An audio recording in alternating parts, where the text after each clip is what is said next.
Hello! Hello everybody, don't mind me, I'm just making a go live tweet. Live now. With Katawa Shoujo!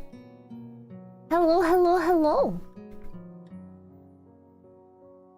As you can see, I have a new asset. A pretty important one, if I do say so myself. How's it going? Pretty good. Pretty good. Now there's a certified real lap plushie. Cute plushie. Who is the artist? The artist, I commissioned them on SEGGS actually, so I wasn't like super sure how it was going to come out, but it came out pretty fantastic. And the artist, I don't know how to say their like full actual name, but their username is 𝐂𝐡𝐚𝐬𝐤. So OTETEYASAN.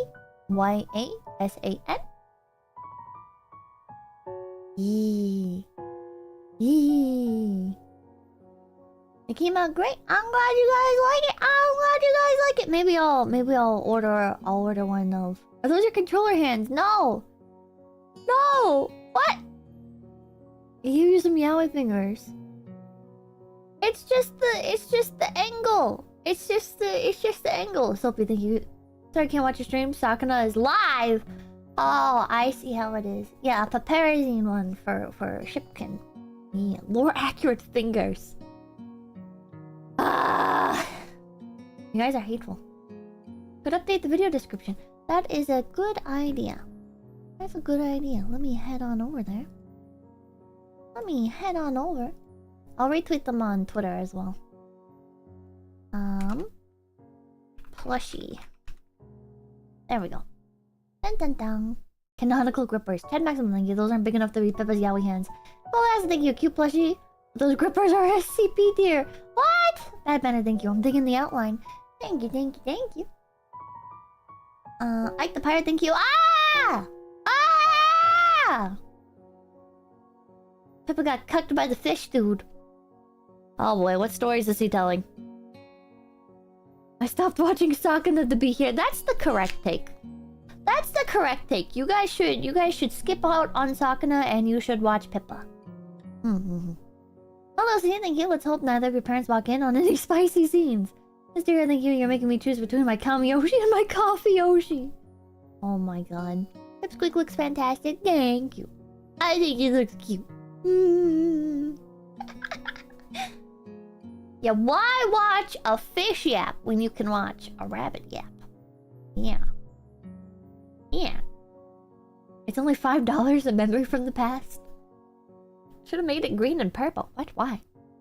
Why? What? Alright. Alright, so... It's been a long journey. We started this on I almost said September. February. We started this February 23rd. We did not get to play it at all throughout the month of April. And now we're back in May. Things were a little bit hectic. A little bit hectic. Has it been that long? It's been that long. Yeah, September, the month before Smarch. It's been... Yeah, April was a little bit crazy. Between the Japan trip and then Phase Wars, there was a lot more going on behind the scenes. It's been that long, what the hell, yeah. Many collabs as well, many collabs. April kind of just like disappeared in the blink of an eye. Hopefully May will be a bit easier. Should be. I'm thinking I might bump OSRS to this time slot? Maybe? I don't know. Dr. Jackson, can you bring on the Scottish JP waifu? Yeah, and 𝐿𝐴 gets even closer. 𝐿𝐴 gets even closer. Hello, Greg, thank you. I may not be able to catch all the stream tonight, but I'm happy to see that you've been enjoying Katawa Shoujo so much. God bless my Kami Yoshi, Pippa love. Thank you, thank you. Thank you, thank you. I squandered April completely. Oh, understandable. Understandable. I've been sick all April, so it just disappeared from me too. Jesus. Must have been sick a long time, man. What the hell? What is Offkai? It is a VTuber convention. Alright, let's load up our playtime. And let's... Oh wait, maybe we should do a quick rundown. A quick rundown again. For those of you who were not here for the previous playthroughs, the main character suffers from arrhythmia, which is a heart condition, and so he has to go to a school for disabled people. Along the way, he meets a bunch of characters, like the student council, the class representative from another class, the most enthusiastic member of the track team, a artist, and there's like a nurse and a teacher. And if you're new here, I'd really recommend starting from the first video in the playlist, which you can find down below. Yeah. We already started on Lily's path. We started dating her. And yeah. We're concerned about her. Wait, right. I think right now she left for Scotland. Thank you, Pippa. How many label carriages have you gone through so far? I haven't even used up an entire roll. Alright, but I did label my entire dresser. Left side and right side. Marisokari, thank you. Dear Hisao, I've been stranded in Scotland for 42 days. We ran out of food, so I've had to survive by hunting and eating the others. I miss you dearly and can't wait to jump your bones when I return to Japan. Lily Sato. Real? He's back in Scotland. Alright. Alright. Kima, thank you. Do you like the game balance? What do you mean? I rest my chin on my hand as I absent-mindedly look out the window. Yet another of Mutou's lectures droning on and on as if it were endless. The summer sky is almost alluring in its bright cerulean splendor. Only the odd passing cloud breaks up the deep blue expanse. This feeling of longing is probably the outdoor side of me yearning to escape. Oh shoot, what voice did I do? Nakai, could you answer this? That side of me is lost to the past now, though. In that case, I think it would use the ane suffix? Correct. Moving on. The suffix for... As my attention towards Mutou slips once again, I spot Misha giving me an enthusiastic thumbs up and nod at her to settle... Fuck. I got distracted by a super chat! I'm not gonna read super chats! I'm not gonna read super chats until we get to like a choice. Just so we're not like breaking it up too much. You know, I'm just gonna cover chat so I can't... so I can't get distracted by them. There we go. There we go. Okay, sorry. Let's get back. As my attention towards Mutou slips once again, I spot Misha giving me an enthusiastic thumbs up and nod at her to settle her down. It's been a handful of days since Lily left for Scotland, days which have passed relatively peacefully. Life largely continued as usual, in contrast to what I'd expected. While thoughts of her have danced around on the edge of my mind since she left, present events managed to subdue them, at least for the time being. So I find myself idly chatting with Hanako, as usual, when lunchtime finally rolls by. Are the later ones in the series good as well? Not really. You're probably best off just sticking to the original. His later books didn't live up to it, other than maybe God Emperor. Thanks.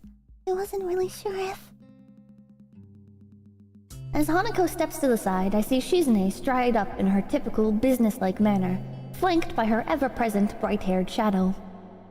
Try as I might, I can't read any hint of their intent from their faces. Shizune's poker face and Misha's seemingly boundless cheerfulness are a devilish combination.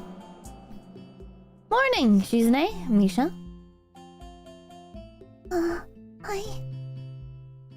I accentuate the greeting with a nod to 𝐒𝐡𝐚𝐬 in order to get the point across. She promptly and curtly returns the gesture to both of us. It's been a long while since I've really talked to either of them. For a while, I thought they might be avoiding me, but I eventually came to the conclusion that 𝐒𝐡𝐚𝐬 really isn't the type to do so. Morning! She-chan says that Mutou wants to see you sometime! Because of this statement, my face contorts as if I'd just eaten spoiled food, giving Misha no end of amusement. Anyone think you were in trouble, Hee-chan? You may not be aware of it, but you have the least to worry about out of anyone in the class! What an unexpected vote of confidence. Even Hanako nods hesitantly to affirm the point. Thanks, I'll keep that in mind.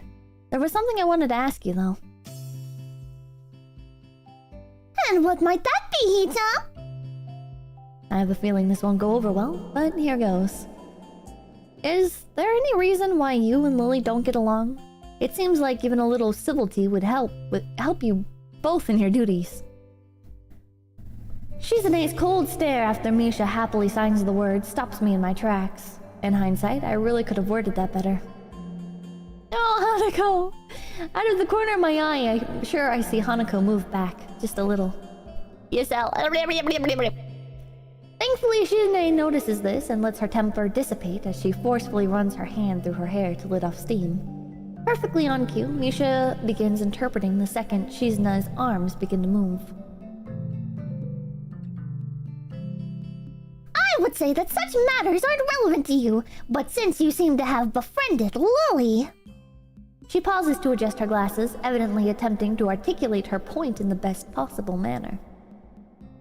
Well, I assume the same of her. I cannot call my own views on the matter unbiased. Suffice to say, we were closer before than we are now. 𝐒𝐡𝐚𝐬 makes a quick gesture to Misha to stop her from interpreting, then has a quick meeting with her before proceeding. The fact that the two can communicate so easily, yet so secretly right in front of us, is slightly disconcerting. Hanako seems to share my curiosity at the proceedings, looking on with thinly masked interest. As they finish their opaque conversation, Misha looks slightly deflated. I guess her opinion on the matter wasn't followed. 𝐒𝐡𝐚 says you should ask Lilly about it, as she doesn't want to be the one that gets you involved. Well, I'll just have to ask her after she gets back. At least I got some information out of 𝐒𝐡𝐚𝐬. The two having been on close terms means that they weren't always at each other's throats. Or at least not quite to this extent. I understand. Thanks anyways. With a nod and a farewell, the two break away and walk out the door. No doubt headed straight for the student council room. Could have gone worse, I suppose. Hanako lets out a long breath, relieved at the confrontation's resolution. I can't say I blame her. Oh, see you later then. Yeah, I'll meet you in the tea room. See ya. With that, she waves and joins the trickle of students leaving the classroom. Nakai, could I speak with you for a moment? Delivered in his typical monotone manner, he apparently decided that I need a reminder to see him already. Eventually, I finish packing up my things. By the time I reach his desk, the classroom is close to empty.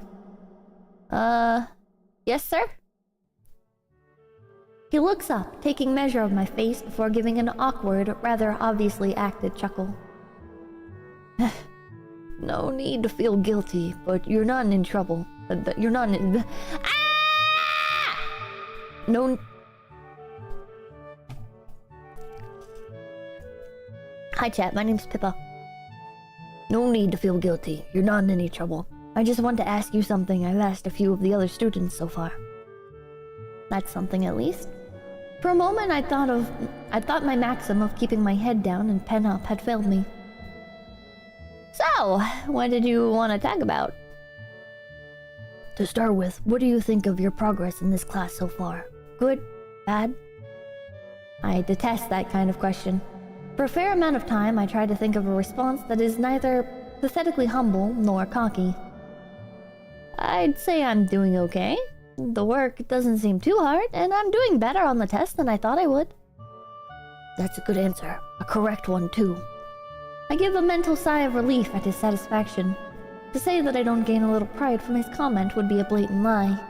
In the maelstrom of thoughts clouding my minds after learning that I'd be transferring to Yamaku, my school grade seemed utterly unimportant. Being entirely clueless as to what skill level would be assumed of me, once I actually got here, I was hugely relieved when I found out that I understood well enough the schoolwork we'd be doing. I know your circumstances might have thrown a wrench in the works, but have you given any thought to your future? My future?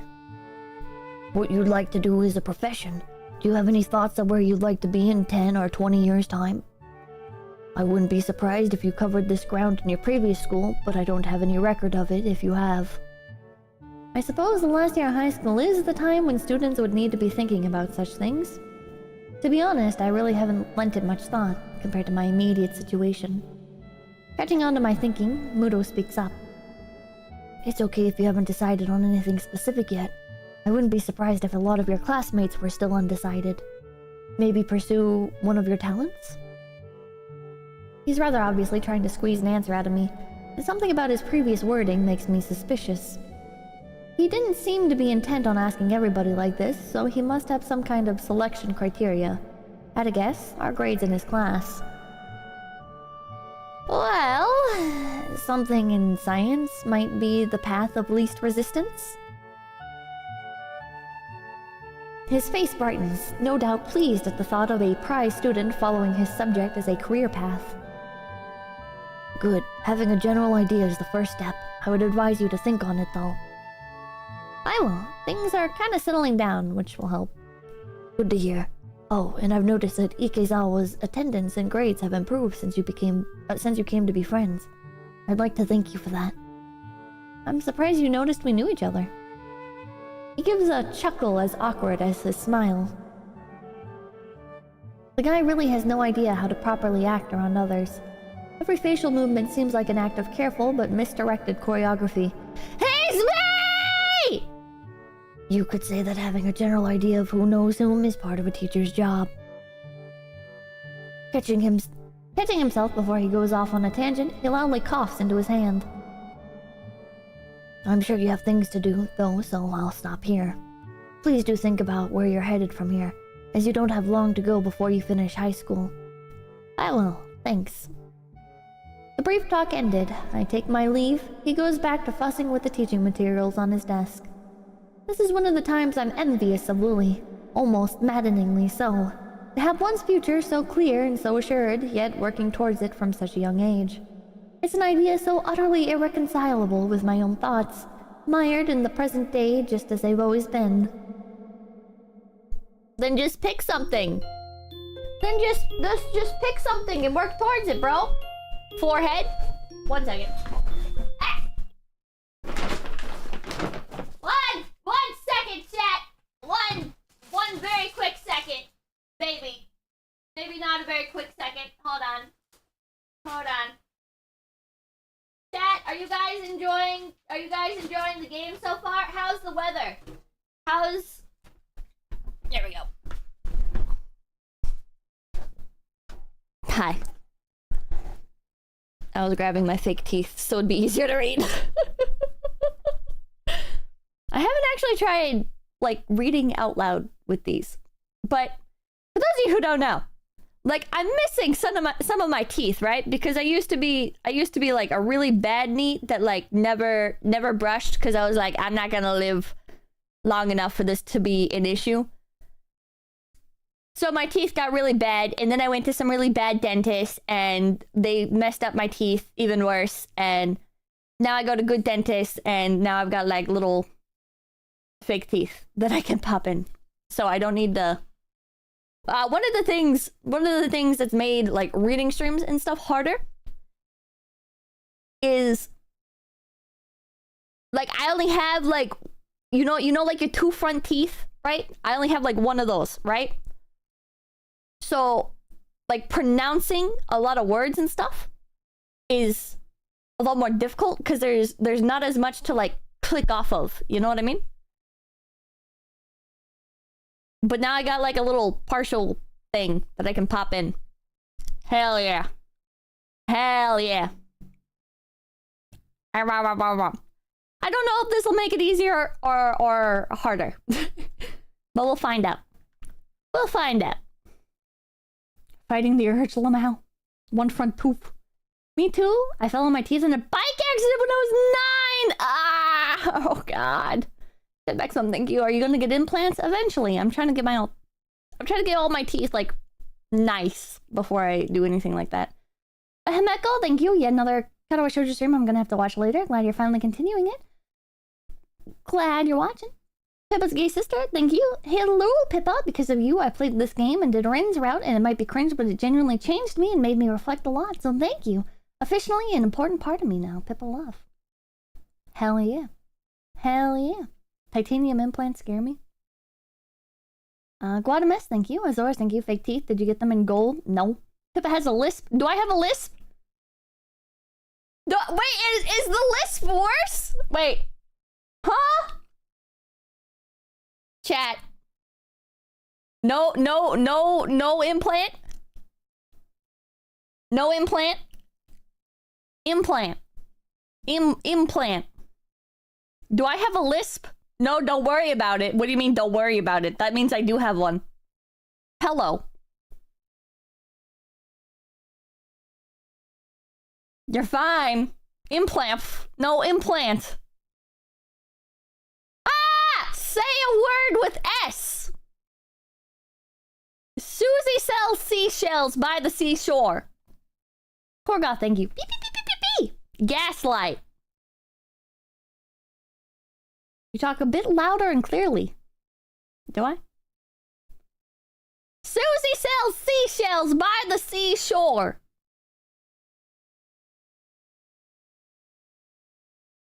Chat. Okay, I'm going back to reading. This is my first time streaming with the fake teeth in. Oh, God. You're lisping. Who is Shushi? Susie. Susie. Susie. Malcolm Lane, thank you. Sounds the same to me, but I'm nearly deaf. Deaf. Deaf. Deaf. Deaf. Keep them, it's fine. Keep wearing the fake teeth. Austin, thank you. I haven't seen enough of you playing this to get spoiled. I'm downloading it right now.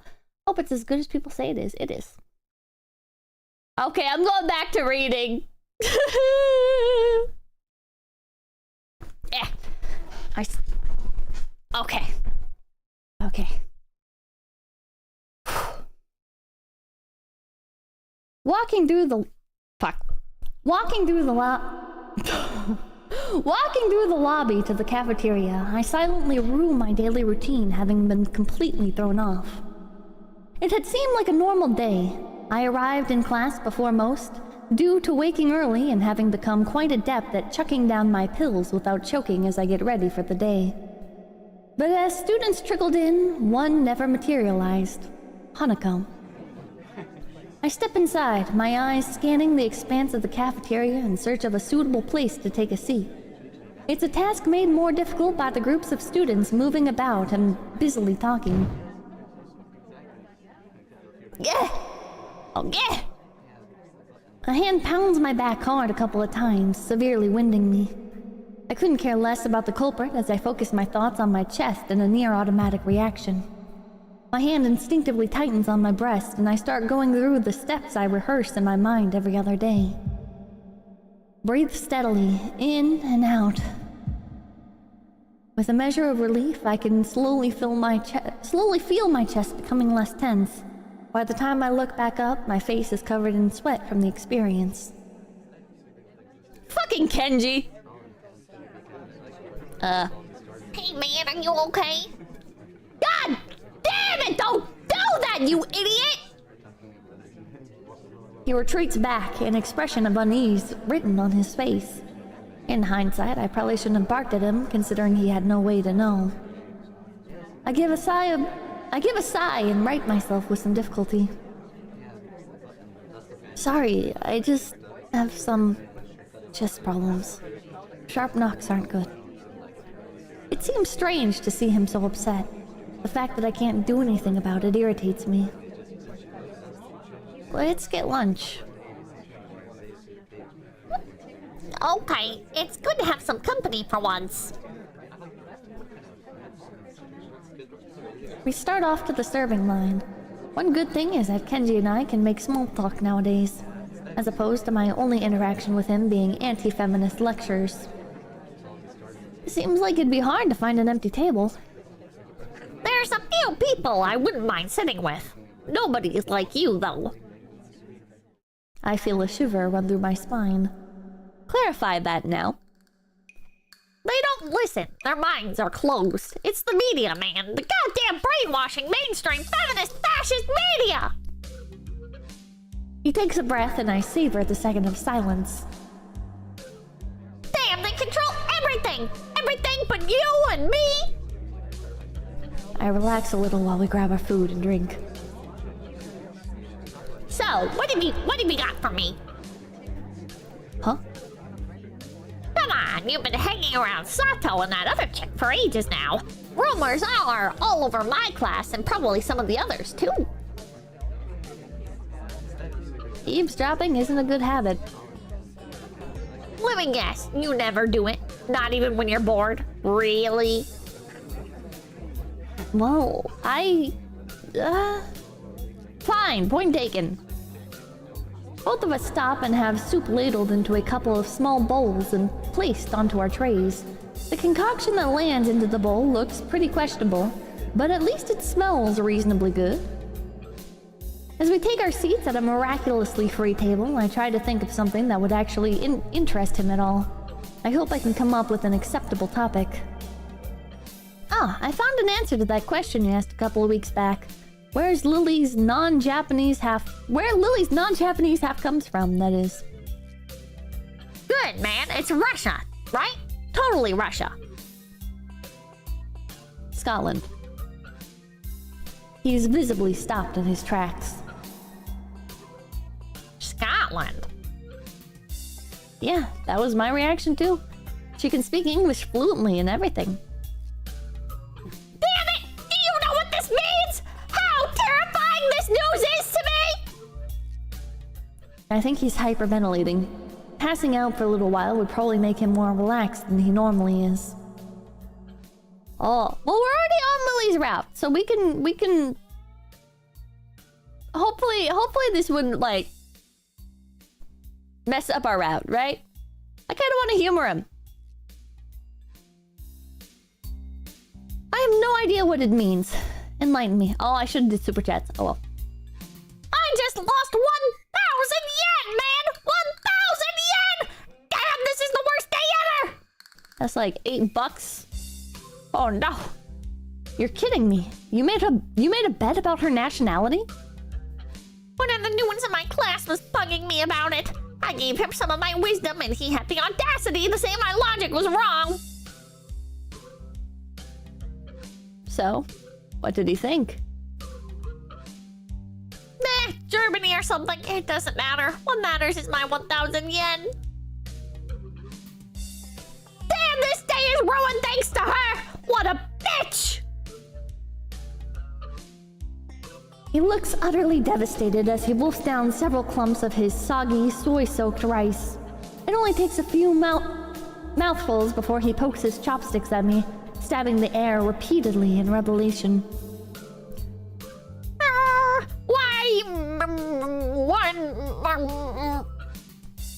Didn't your mother ever tell you not to speak with your mouth full?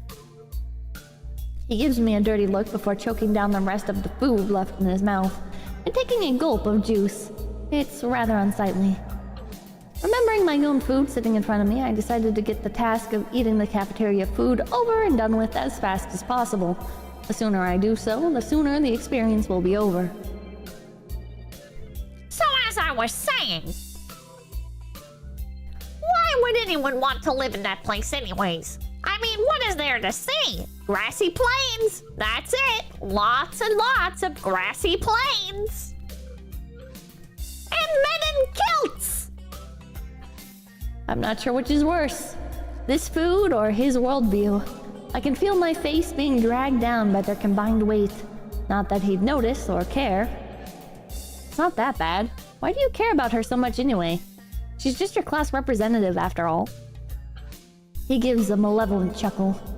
Were this anyone but Kenji, I'd feel uneasy at how he sounds. I finally found the chink in the Feminist Legion's armor. It took a while, but I'm confident that this is going to be how we can bring down the whole system. I'm about to blow your mind. Are you ready? I tune out his rambling for a moment as I finish my rice and start on the unappetizing soup. One taste is enough to confirm that it's cold. Ready as I'll ever be. I confirm that Lilly is in the Mafia. What? Alright, stay with me for a second here, and I'll describe the scene. I wish I could do otherwise. Lily's there, walking down the street after school. You're not stalking her, are you?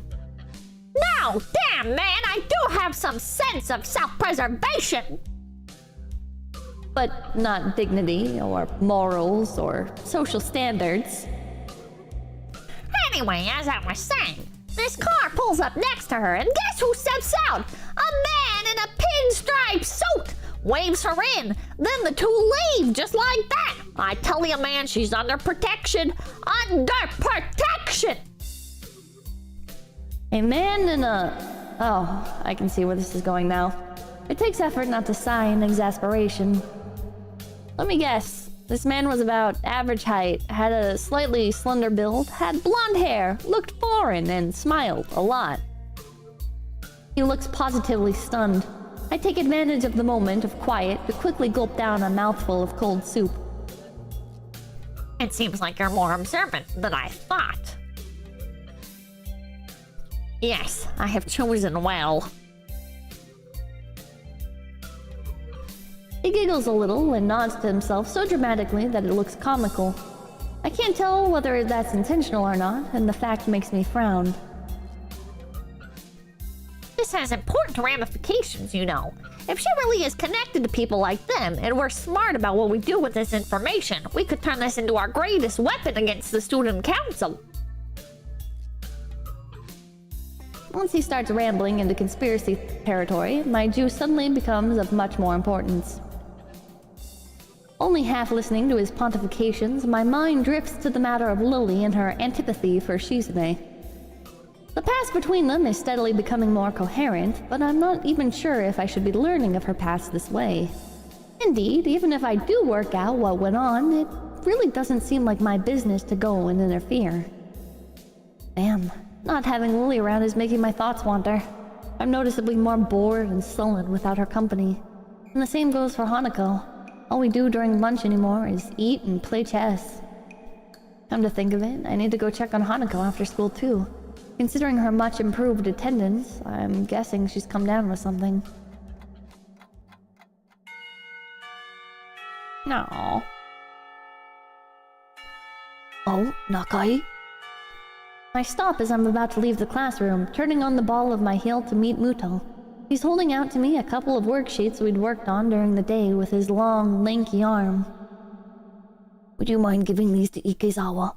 I'd normally ask one of the girls to do it, but I assume you'll be checking on her. For a moment, I briefly consider the possibility of that being more than an innocent prediction.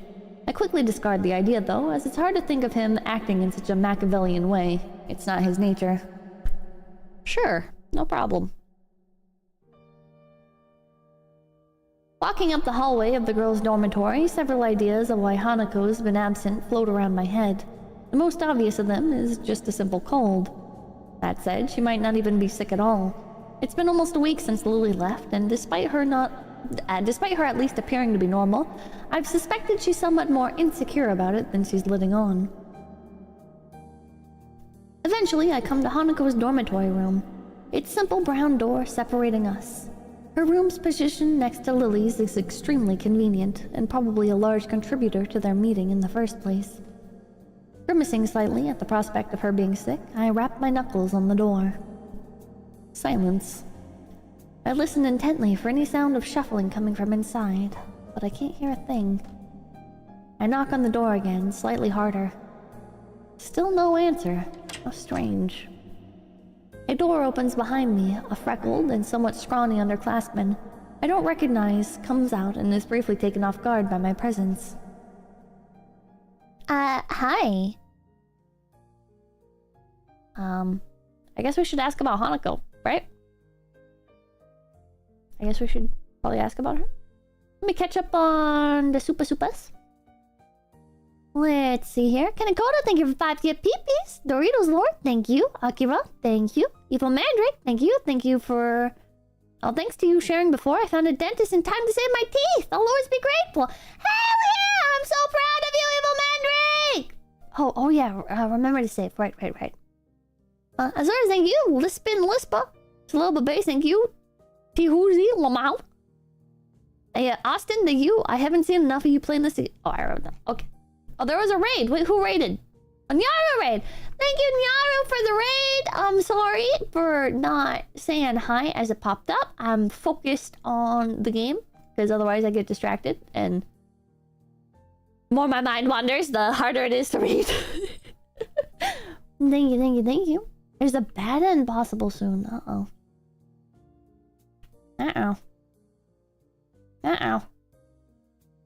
Let me cover this up too. Alrighty.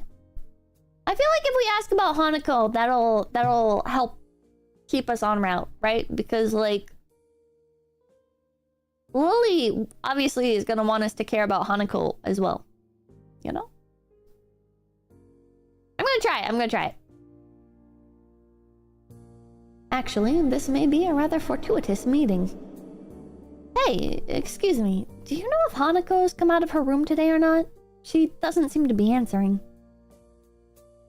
Ikazawa is Ikazawa. Her not answering the door is totally normal. That tall foreign girl is the only person she'll ever talk to, after all. She gives a shrug before walking off down the hallway, having much more important matters to attend to than Hanako or me. Her dismissive attitude annoys me. Hanako must have a reputation as a hermit. A reputation that doesn't seem outright undeserved, at least in the time before we'd met. Scratching my head, I make one last attempt at getting Hanako to answer as I knock on the door one final time. Hanako, it's just me. Mutou said to give you some stuff. For a while, the attempt seems just as unsuccessful as the last. Just before I slip the sheets under her door, though, I can hear the handle rattling. As the door opens halfway, I do my best to look at Hanako over as quickly as possible. It's a task made somewhat more difficult by her oversized gown hiding so much of her body. She doesn't look sick, or at least not immediately so. To be honest, I'd have preferred that to her expression right now. Hi, Hanako. Mutou wanted me to give you these since you weren't in class today. I hold out the loose sheets, which she tentatively takes in her hands. The way she moves is weird, devoid of thought, as if she's some kind of mechanical automaton rather than a living being. Are you okay? If you're feeling sick or anything, I could get the nurse. It feels almost pitiful to put on such a routine, it will soon act. I can't think of anything else I could possibly do for her, though. She seems to collect herself a little at the notion, but only a little. I'm fine. Okay.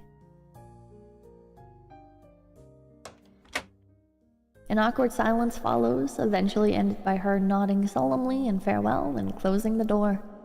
The entire experience feels surreal. More than a little put off, I wander back to my room and hope that she'll be better by tomorrow, despite not knowing exactly what's wrong with her.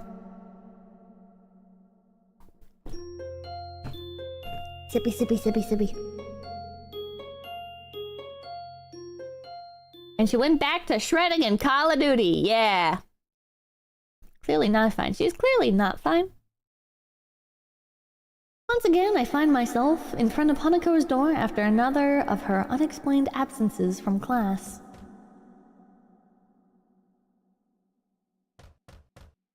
Knock, knock! Nothing. Considering this is the second day in a row she's been like this, I'm starting to worry about her. Summoning my willpower, I decide to try one last way to get her to respond. Hanako, if you don't say anything, I'll go get the nurse for you. Go away. Well, what? It's hard to tell whether her tone's one of depression, anger, or both. What in the world can I actually do to help her if she doesn't even want help? The message is clear enough. I can't just leave her like this, though. Just sitting in her room for days on end. Rubbing my temples in thought, I withdraw to my own room to think about how to proceed. Rationality is what's needed here, as an overreaction may just make matters worse. I dig around drawer after drawer of my desk, looking for where I put that damn piece of paper. Before she left, Lilly told me the number to call her while in Scotland, and I wrote it down. Now that I need it though, the damn thing is... Ah, here. I probably should have just entered it directly into my cell phone, come to think of it. Without further ado, I entered the numbers and anxiously pressed the call button. The fact that the phone rings at all shows that I got the prefix for a call to Scotland right, at least. I've never made an international call before, so that's some comfort. Eventually, the phone picks up. A feminine voice I don't recognize on the other end. It's probably Lily's mother.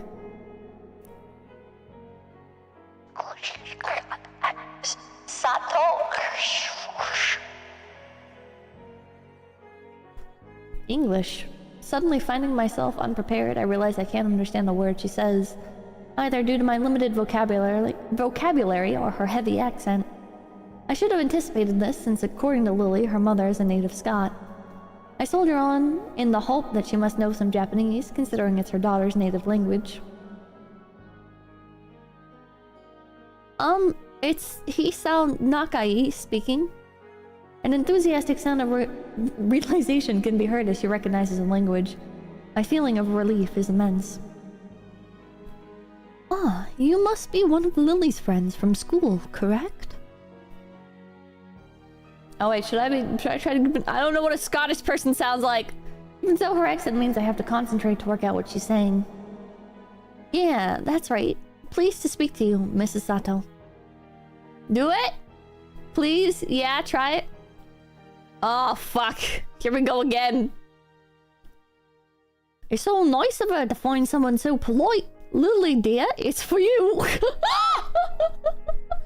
Her mother seems nice, if a little over-enthusiastic given the mundane situation. There's a small silence as Lily takes her time getting to the phone. In the distance, I can make out her mother scolding her playfully for just getting up. Wait, what voice did I do for Lily?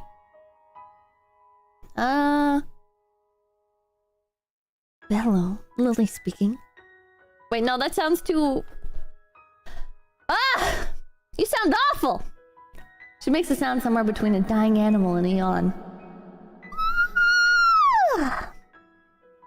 The one thing I did remember to check before calling was the time zone. It'd be pretty late in the morning over there, so she really has no excuse. Not feeling well? Just tired. What time is it there? Late afternoon. School finished for the day not long ago. You're really not a morning person, are you? I don't need you making fun of it as well. It takes me a measure of restraint not to laugh at her pained groan. Poor girl. How are you doing over there then, bar the mornings? It's been enjoyable. After not meeting them for so long, just having a meal together with my parents is nice. Though the pool and the sheer size of the house might have something to do with that as well. Even if they're not in Japan, from the way it sounds, her family must be pretty wealthy to live so luxuriously. Are things alright with you and Hanako? Damn, I was hoping that wouldn't be brought up quite so quickly. I take a moment to try and sort out exactly how to describe the situation without causing her undue worry, but she picks up on that without a word being said. Hanako's not well, is she? How'd you know? Because today's her birthday. I'd hoped she might have gotten at least a little bit better after coming to know you, but... How is she right now? She missed school yesterday and seemed out of sorts when I checked up on her. Today she missed school again and just told me to go away. I've really got no idea what to make of it. Has this happened in the past? Is it related to her scarring in some way? Unfortunately so. Roughly the same thing happened last year when her birthday came up. As far as I can tell, it's because her parents died in the accident that caused her scarring, and Hanako blames herself for their deaths. What she says does seem to make sense. If she's blaming herself on her birthday, she may well be ruining that she was ever born. The fact that Lilly seems so in the dark about it, though, almost to the extent that I am, is a surprise. So that's why she lives in the student dormitories as well.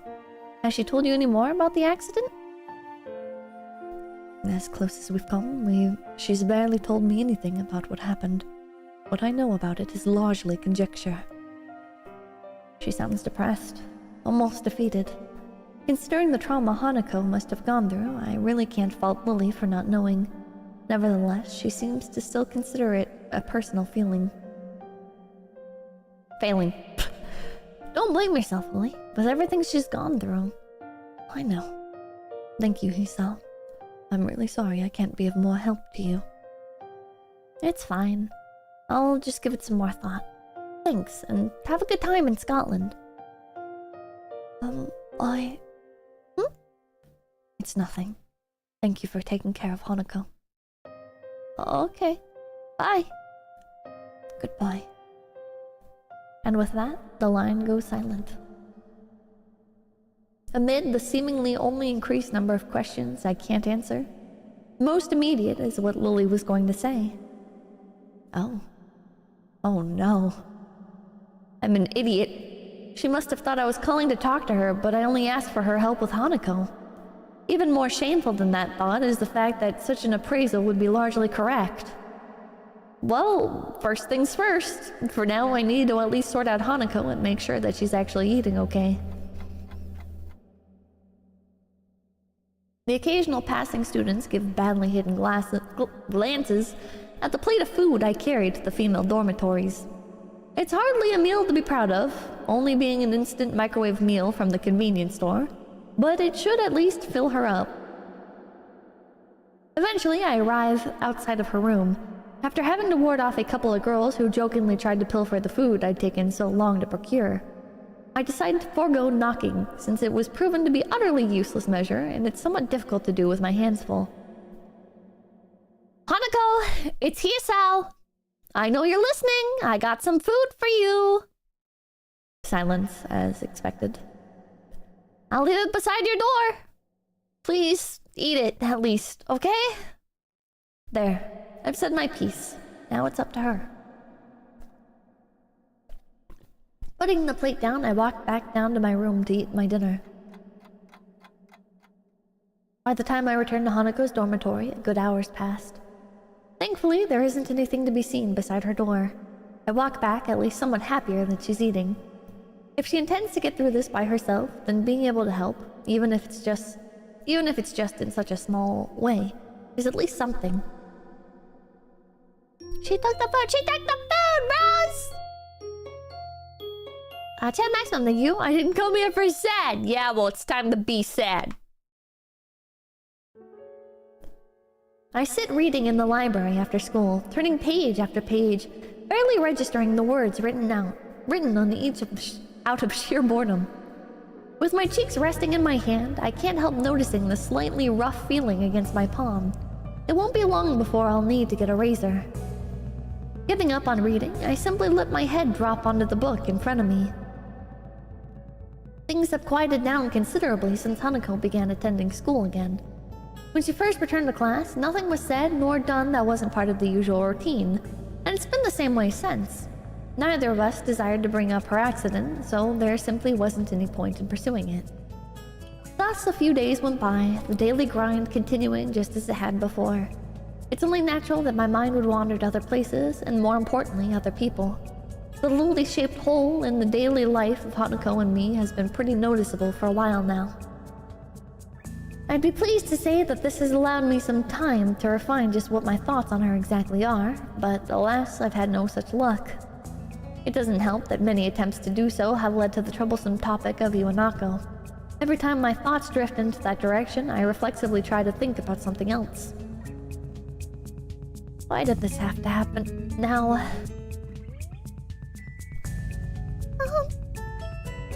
I turn and look up to the source of the tentative voice coming from behind me.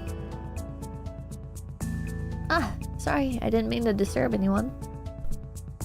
That's not it. Huh? I glance around the orange-tinted room, quickly realizing how silly my apology must have sounded. From the time I've spent thinking and lazing about in here, everyone's well and truly left. Library closing?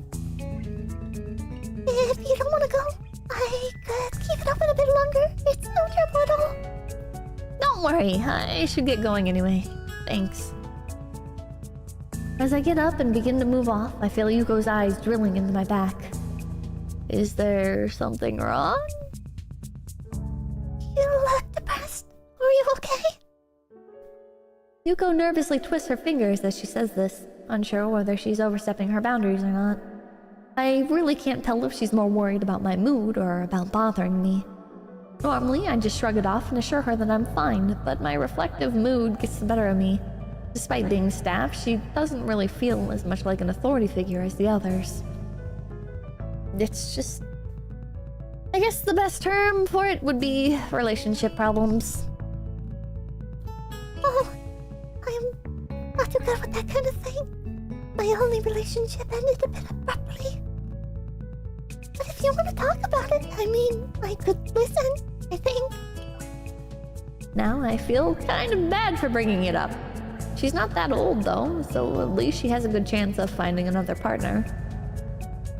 It isn't like we're in a bad situation right now.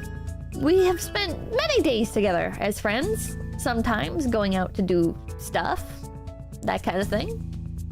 But I'm starting to want to do more for her, learn more about her, and be with her more. I'm not sure whether it's actually love or not though, and our friendship as it stands is enjoyable. You shouldn't let that stop you.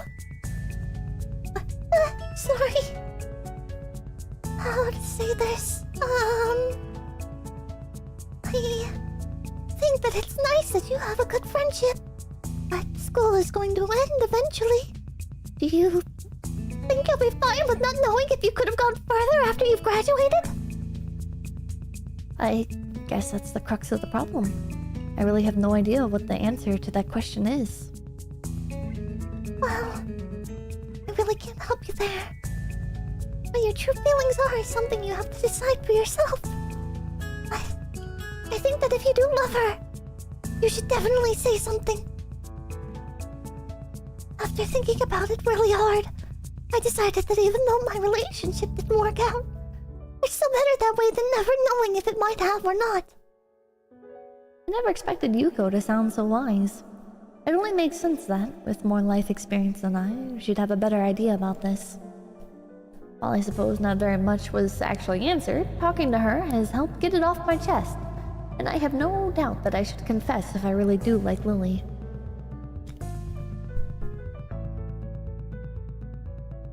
I give a slightly frustrated sigh. If only reading so much actually helps when it comes to situations like these. She gives a girlish giggle, which only reinforces my view of her as being different from the usual staff here. In the end, it all comes down to what will happen after school finishes once again.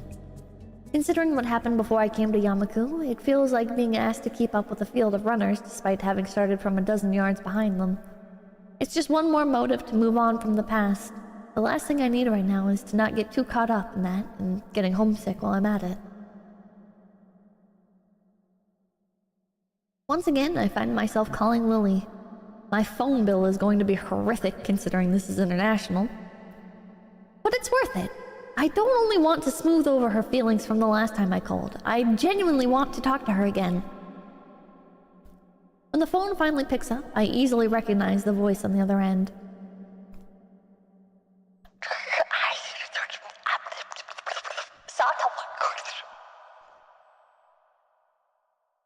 Hello, Mrs. Sato. May I speak? Damn, I forgot how the rest is supposed to go.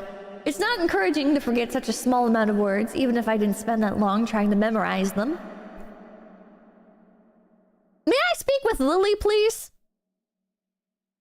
Hello again, Hisa. How the fuck does Scottish people sound? Chat, I never watched Brave. And it's been a long time since I've seen Highlander. Chat, I gotta go back and watch them. Shit. Shrek. Hello? Hello again, Hisao. Are you teaching yourself English? Just a little. I don't think I'm too good at languages in general. Oh, don't say that. Your pronunciation was good. I'll get Lilly for you. Just wait a moment. I don't think that's what Scottish people sound like. I immediately wait as she goes off in search of Lilly, the other end going silent. Eventually, a much more awake-sounding Lilly than last time answers, the time over there being past noon by now. Hisa, are you there?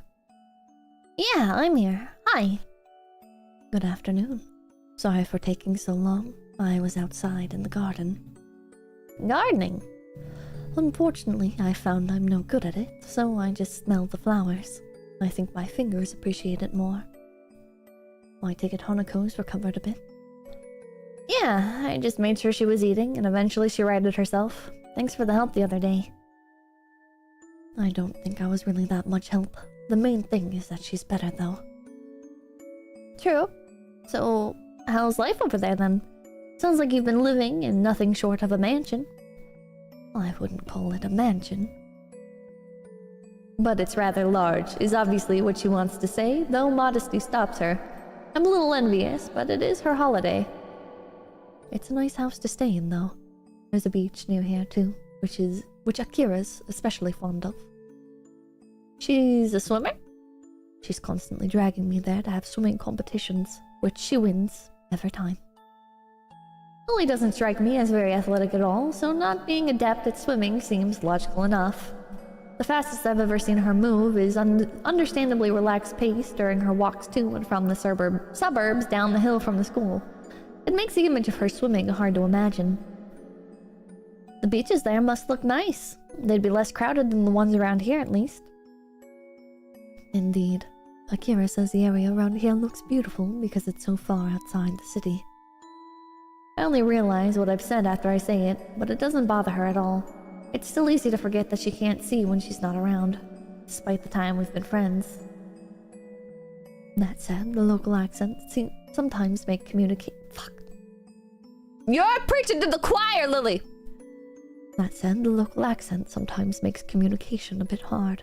It's a constant reminder that this isn't home.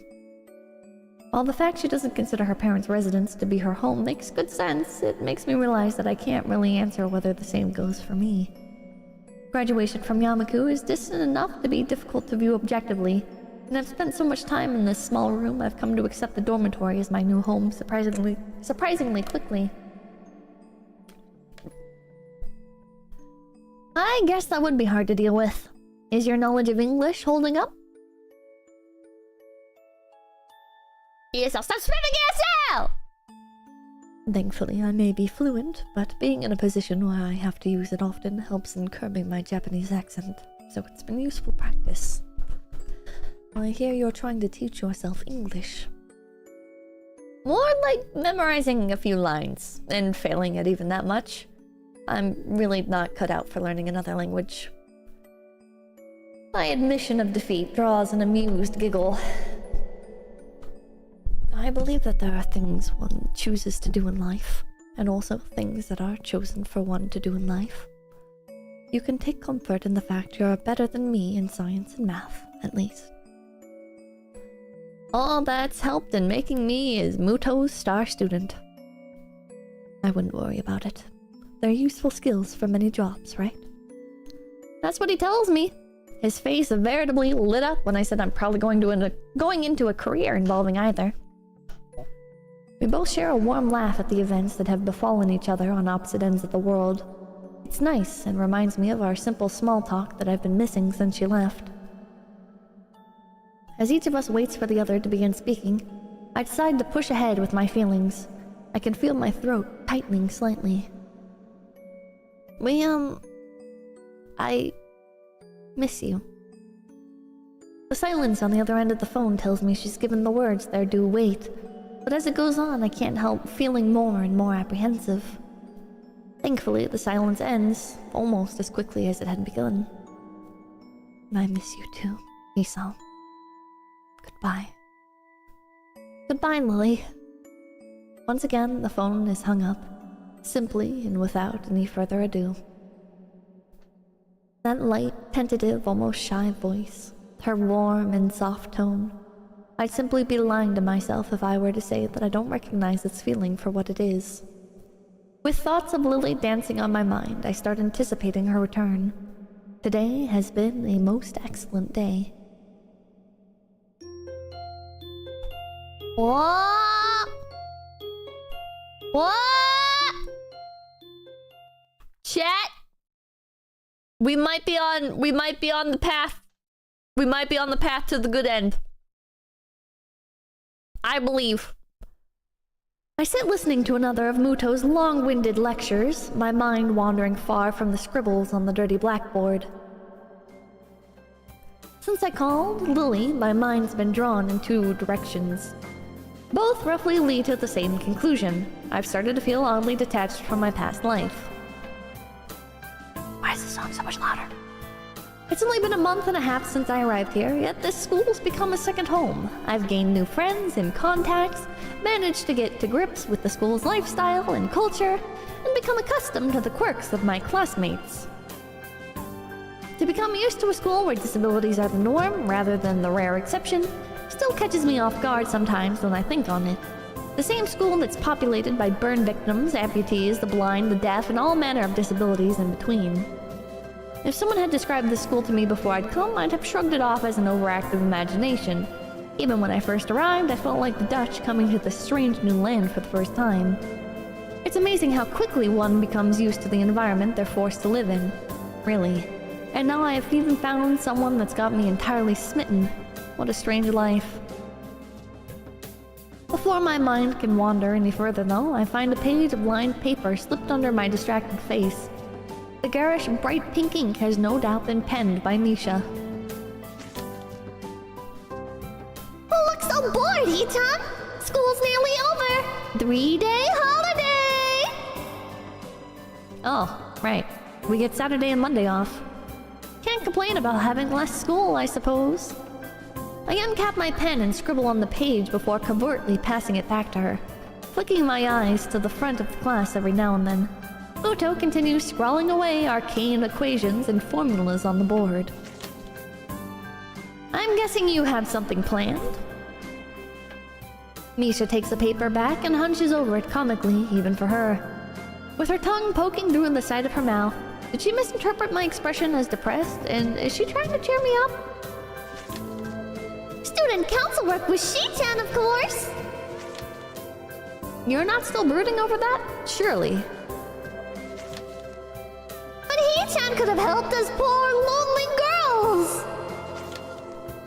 I'd lend you a hand for today if I weren't going to be busy. Oh, naughty, naughty Ii-chan! I'm just going to meet Lily with Hanako. I don't know what you've got going through your head. So Lily's back? Yeah, she's coming on the evening flight with her sister, so she'll be back in school next week. As she takes the note back and begins to write, I look up to see an unwelcome sight. While I frantically try to silently catch Misha's attention, Mutou confidently strides through the gap between the desk from the front of the class, his intent gaze focused directly on her. She suddenly stops writing as his tall figure casts an impossibly long shadow over the page. He silently takes the paper from her and begins to read. Sweating bullets, I quickly glance around the class, noting their complete silence. Of course, it would just have to be the one thing that actually gets their attention during the lesson. After a scant few seconds examining the page, he rolls the paper up into a small tube and slightly bops Misha over the head with it. Half an hour until you can hop off to the student council. I think you can hold on until then. Misha's face cracks as the entire class erupts into laughter. He might well be awkward, but he knows how to handle her excellently. I'd probably feel sorry for her if I weren't as busy stifling my own laughter. She looks so cute in this outfit! Is that one it? No, I think that's some foreign airline. And so the third aircraft they're not on comes in to land. For the past half hour, we've been whiling away the time with small snippets of pointless chatter. Lilly and Akira's flight have been delayed, and at this rate, it'll probably be dark before their plane arrives. Holy shit, this is so authentic! This story is too real. Is that one it?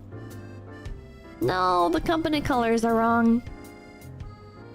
Hanako's eyes flutter left and right, following the trickle of people in and out of the huge glass doors ahead of us. Fortunately, nobody pays her much heed, their attention apparently directed towards greater things. Maybe that one is it. No, I think that's... Oh, hold on a minute. I think that one might be it after all. It takes still some more time before the billboard changes their flight status to disembarking. A loud yawn sneaks up on me, not allowing enough time to stifle it. My sleep patterns have, once again, been all over the place, likely due to a mix of worrying about Hanako and the side effects of my medications. Hisa! Over there! I look to Hanako, then follow her gaze to the airport door. Ah, Lilly, they're here! Really? We all call out to each other in greeting, quickly shuffling over the side to avoid blocking the passage of others. Lilly! Hanako jumps forward to hug Lilly, a wide smile on her face that's all that's needed to see her happiness at Lily's return. Lilly simply smiles in return, her voice soft. It's wonderful to meet you again, Hanako. This is so cute! I'm taking a screenshot. There we go. I got one. It's cute! Hold on. They're so cute! Good moment. As the two give each other a hug, well-deserved after all that's happened while she was gone, I turned to Akira. Yo! You're pretty late. Yeah, there was some really bad storm over the airport. We got drenched just going from the car to the door. I guess you'll appreciate the weather here more then. Welcome back, you two. Lilly. Hanako breaks off from Lilly as I speak. For a long time, neither of us says a word. Contrary to what I thought her homecoming would be like, the atmosphere feels awkward. Almost stifling. Both of us try to guess each other's feelings. Not quite sure about what should be said. Damn, this is exactly what I feared when I thought of trying to move things forward between us. Lilly runs her hand through her fair hair and awkwardly twirls one of her bangs in her fingers, clearly trying to think of how best to react. Eventually, thankfully, Lilly gives a small sigh and breaks the silence. Thank you, Hisa. It's nice to be back. Are you okay? You look tired. Evidently not recollecting herself all that well, she quickly waves her hand in front of her face to stave off any concern Hanako may have over her. I'm okay, really. Just a bit of jet lag. Weak. You don't have any? She simply gives a big grin, puffing out her modest chest. I feel absolutely fine. That's not fair. Well, you shouldn't have taken too long to get rid of it. What? Oh, that's right, Hisa. Yeah? Don't we have a holiday from school soon? I'd have forgotten if Misha hadn't reminded me this morning. We've got a 3-day weekend starting from tomorrow. Akira playfully bumps her elbow lightly into Lily's side, grinning. Told you wouldn't miss it. You have something planned? if neither you nor Hanako are busy. I've got no plans, so something to do would be appreciated. Hanako? No, nothing. That's good. I was thinking we could go to my family's summer house for a bit of quiet over the break. We've rarely used it recently, though, so we'd have to dust things off while we're there. Oh, where is it? Up north in Hokkaido.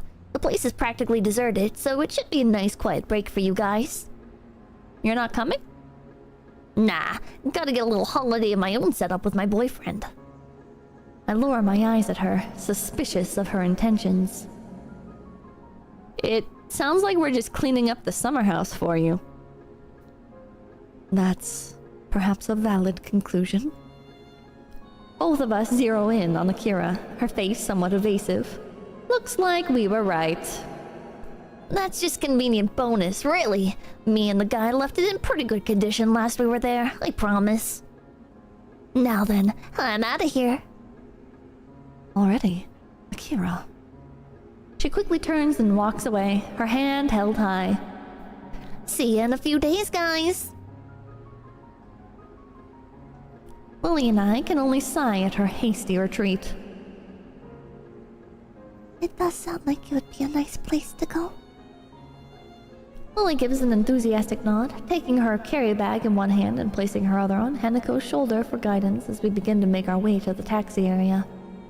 After the fracas of the past few days, spending a weekend in the country alone with her and Hanako sounds like a dream. The more I think about it, the more sure I am. This will be the right time and place to confess my feelings to her.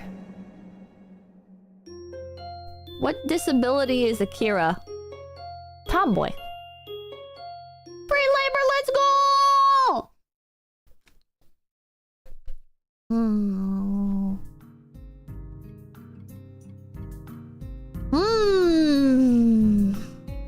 That's no disability. Are you sure? But you can't just ask that! Well, I didn't ask it, I just responded. Oh, chat! Okay, little tangent. Little tangent. Okay, while I was in Japan, these train stations scared the hell out of me. It's so scary. Somebody could just push you on, and then how would you get back up? I bet you'd be electrocuted by the railway. It's terrifying. That's terrifying. It was so scary. And some of the spots to move between, right? Like heading back, right? Like carrying my luggage.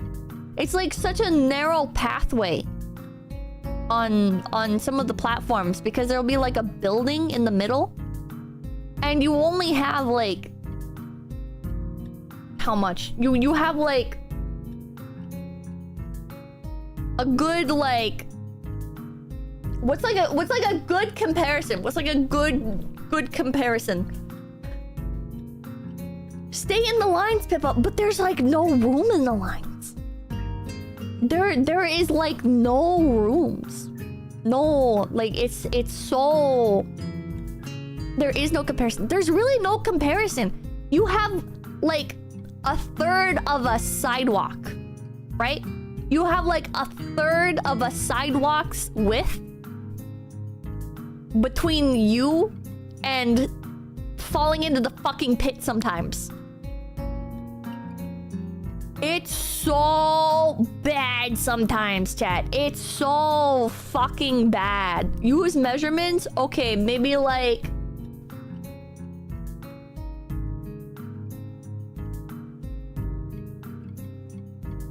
Maybe like... Hold on. I have a measuring tape right here. There's literally a measuring tape right in fucking... Can you guys hear this? I don't know why I'm guessing measurements. Chat, it's probably like... I'm gonna say 25 inches. Or 24 inches, like around like 2 feet. You have like 2 feet. You have like 2 feet to like move between. I guess the assumption is nobody will stand there, but sometimes like people do stand there. Oh my god. I did not like the train stations.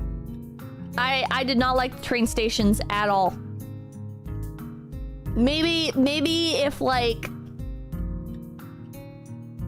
It's not like always like that, right? It's not always like that. It's like there's like the bulk of it is open like this, like in the photo.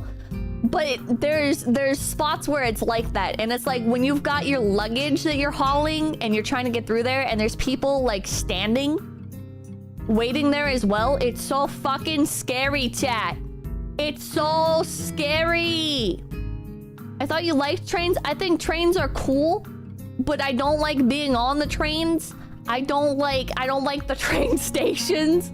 As I was thinking, going on the rails wouldn't be very on brand with how your streams get derailed. Oh yeah, when you have luggage, especially big luggage, it freaking sucks. It's so bad. 60 centimeters? Is that how much space it is? Train station platforms can get kind of crowded sometimes. I didn't experience like a crowded train station, but I did encounter like a crowded like station. Like the platforms weren't crowded, but like once we got out of there, there were so many people and it was triggering my anxiety so bad. Hi Pip, I'm on a mountain with bad internet. Did you romance the cute disabled girls yet? I'm working on it. I guess the time of day also matters. Falling into the tracks is a nightmare. Those can be stressful when the platforms are crowded. 1/3 of an eagle. It was scary. And it's so hard to know. Whoever said that the trains in Japan are always on time is a liar. That's such a lie. I mean, I don't know, like, what they're comparing them to, right? Like, maybe in other parts of the world, like, trains are, like, super, super off time or something. But my experience with trains is, like every train was, like 6 minutes late. A lot of them would just, like, they like, managed to correct themselves a bit, but... 6 whole minutes. Well, people are like, oh yeah, they're so punctual, they're always on time. It's like, well, thank you. As a US rail fan, a good section of our platforms are the same. They're tiny, especially on island platforms. Commuter suburb stations are often bigger. I'm not saying it's bad, right? It's not like a bad delay. It's just like, I went into it under the assumption that they're never late, right? So when you say that the trains in Japan are always on time and never late, it's like, oh, but wait, they actually are late. On the subways, it can be late, but JR and Shinkansen are punctual. I guess it depends on the station. Imagine waiting for the bus. Trains are always late. I've had a train be late like maybe 5-6 times living here. I think you just got skill issued. Did I just have like the worst luck imaginable? Like, it's not, well, I guess not imaginable, because imaginable would be like train gets like fucking canceled or whatever. But like, yeah, like most of the trains I went on got fucking like delayed a little bit. Paxton, thank you. No, I fell asleep while waiting for the stream to start until I just woke up. Good morning. Dumb cheese, thank you. I've literally been playing with measuring tapes while watching the stream. What the fuck? Yeah, or derailed. They could get derailed. Did you go during busy times? Not really, no. But, yeah. Other than that, I was so scared to, like, talk on the trains, because I'm not sure, like, how loud is too loud. I remember on the first train ride, like, we'd gotten off the plane, and I was sitting next to Tenma. And I was talking at, like a bit quieter than, like, normal speaking volume. But then she was like, we're being too loud. The Oji-san next to us is giving us dirty looks. And I'm like, oh. Okay. So I start, like, whispering. I don't know if, like... I don't know, like, what the expected tone, like volume is? Was whispering even okay? I have no idea. I have no idea. It depends on the train, to be honest. Now that I think about it, I think the only people I ever saw speaking on the trains at all were foreigners. I don't think I don't think I ever saw any Japanese people speak on the train. I don't know. Should've just started yelling like you're what the fuck? Same thing with like in Ubers and stuff. I wasn't sure like if it's polite to speak or not. Like I don't know like I don't know. Like I'm not used to like riding in an Uber with other people. So I'm like, can I speak to the person beside me? Can I speak to the people behind me? What's like the correct volume for an Uber? I don't know. You say hi and see what they do? Only if they speak to you. Well, no, not like speaking to the Uber person. I don't think I ever spoke to the Uber person. Or taxi drivers. Probably overthinking things.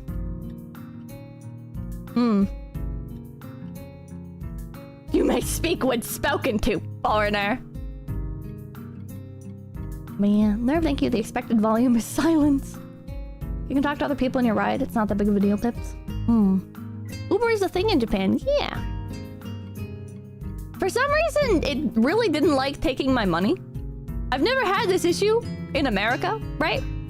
But in Japan, like I would Uber to places, right? And then like a couple days later, my account is like, you need to pay off your outstanding Uber debts. And I'm like, what? What?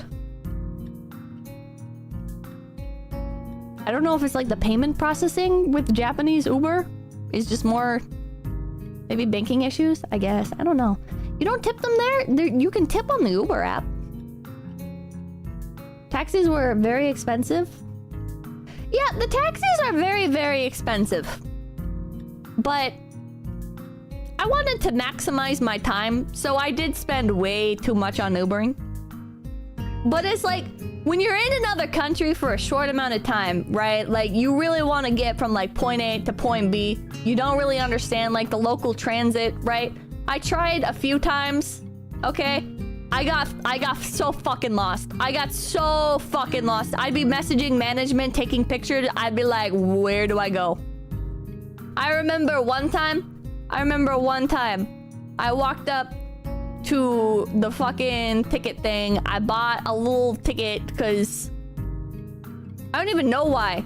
Like in hindsight, I had a Suica card, so I don't know why I bought a ticket. I think I was just so like flustered. That I fucking bought a ticket to get on the train. I think actually with the Suica. And then like I couldn't figure out which train to take. So I went like up and down all these different platforms. And did you ever get lost in Ikebukuro? I got super fucking lost in Ueno. And so I tried to like leave, right? I was like, okay, I can just use my ticket that I just bought to like exit this station and I'll just call an Uber. And it didn't let me out! I couldn't use the ticket that I had entered with to exit! You're just trapped! So then I like wandered around up and down the stairs of Ueno Station a few more times. And then I found like some station people and I was like,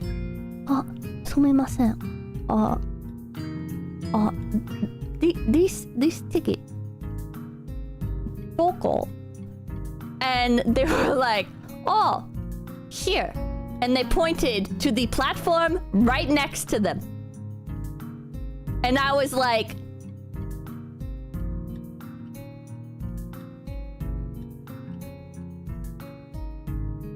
huh. Not green car. And they were like, no green car. I was like, okay. ありがとうございました。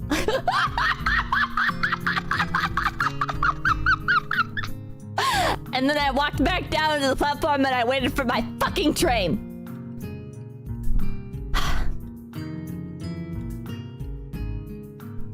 Yeah. Green card. Green card. There's like premium seating on the trains and stuff. And I had been on that platform and it's like green car loading here and stuff. As far as I could see. So I was like I didn't know that like another train would come through there that didn't have fucking green car seating. Oh my god. Your pronunciation there was actually pretty good though. Oh, thank you. Thank you. Eventually did the right thing. I eventually got there. I don't even remember where I was trying to go. But I eventually did it. Oh my god, the trains are scary, chat. Thanks for mentioning this. I'm going to Japan later this year. Yeah, the trains are color-coded. That's valuable information. The trains are color-coded. Everything's color-coded. Yeah, Ueno is a huge station. Ueno fucking sucks! Ueno is so massive, dude. The station is so long. I was ready to like either get a fucking taxi or just walk. It was so bad. Oh god. I learned the hard way when I was insane. I'm glad it's like a known thing. Shinjuku. I went to Shinjuku. I didn't go to Shinjuku Eki. Stations can be like that sometimes. It was I heard the signage is brutal in the train stations. It's pretty intimidating and confusing because like you'll look at the signs, at least in Ueno station. You look at the signs in Ueno station and it'll be like this way to like this station, right? And you'll be like, okay. I can't remember the other station names right now. It'll be like this way to, and it'll be like connection. It'll be like connection names like Ueno, like other places and stuff, right? And you're like, okay. So like this one? And then you like go from like platform to platform. And the platforms all say different things. And there's like these big signs that tell you like which platform is which. But it's not like the names that are on the tickets. It's so confusing. Like maybe I'm like really stupid and there was something really obvious that I was missing. But it's like, okay, so this is for this place. But my train's not here. Like this does not say that my train comes through here. This says like fucking Hanada Express or whatever the fuck, right? And I'm like,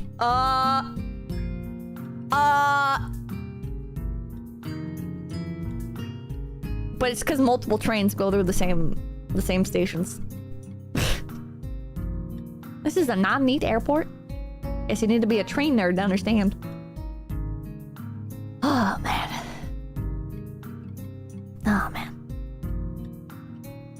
Man. The name of the line is not any of the places you're trying to go to. Well, it's like you have the train name and then you have the place name. But yeah. That means you were in Shinagawa Station. That one leads to Haneda Airport lines, which are complicated. I went like to Shinagawa to Ueno. And then I can't remember where I went from there. I just remember the Ueno station is the one that like really fucked me up. Because like Shinagawa was like much smaller. Shinagawa, if I remember correctly, it's much smaller and there's only like the platforms are not like this. They're not like outside in the open. Oops.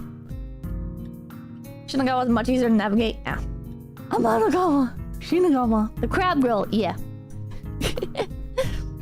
Anyways, back to the game.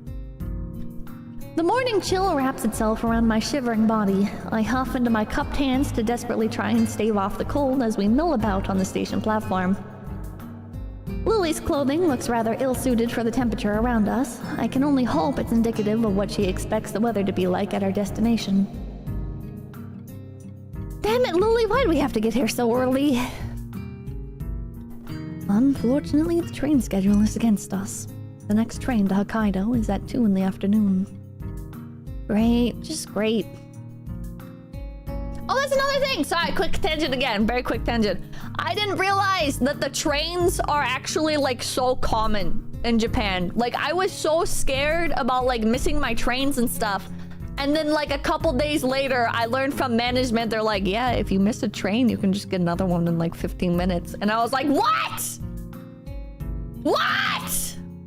They were like, yeah, unless you have, like, a reserved seat in the green cars or whatever, you know, like, the next train will come in 15 minutes. You can just hop on that one. I was like, oh my god! Are you fucking kidding me? So, yeah. Yeah, I did not realize. I was, like, so freaked out every train that I was going on. I was like, I can't miss it, I can't miss it, I can't miss it. That is the one good thing about Tokyo. Their trains during the day are frequent, which is nice. Yeah. I guess the only scary thing is like missing like one of the last few trains, right?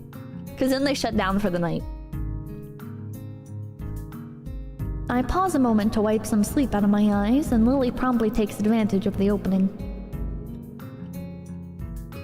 Oh yeah, missing stops too. Yeah, like is it the JR? No. What's the one that goes in a circle? Is it the JR line? The one that just goes in a circle. I like that one. I like that one.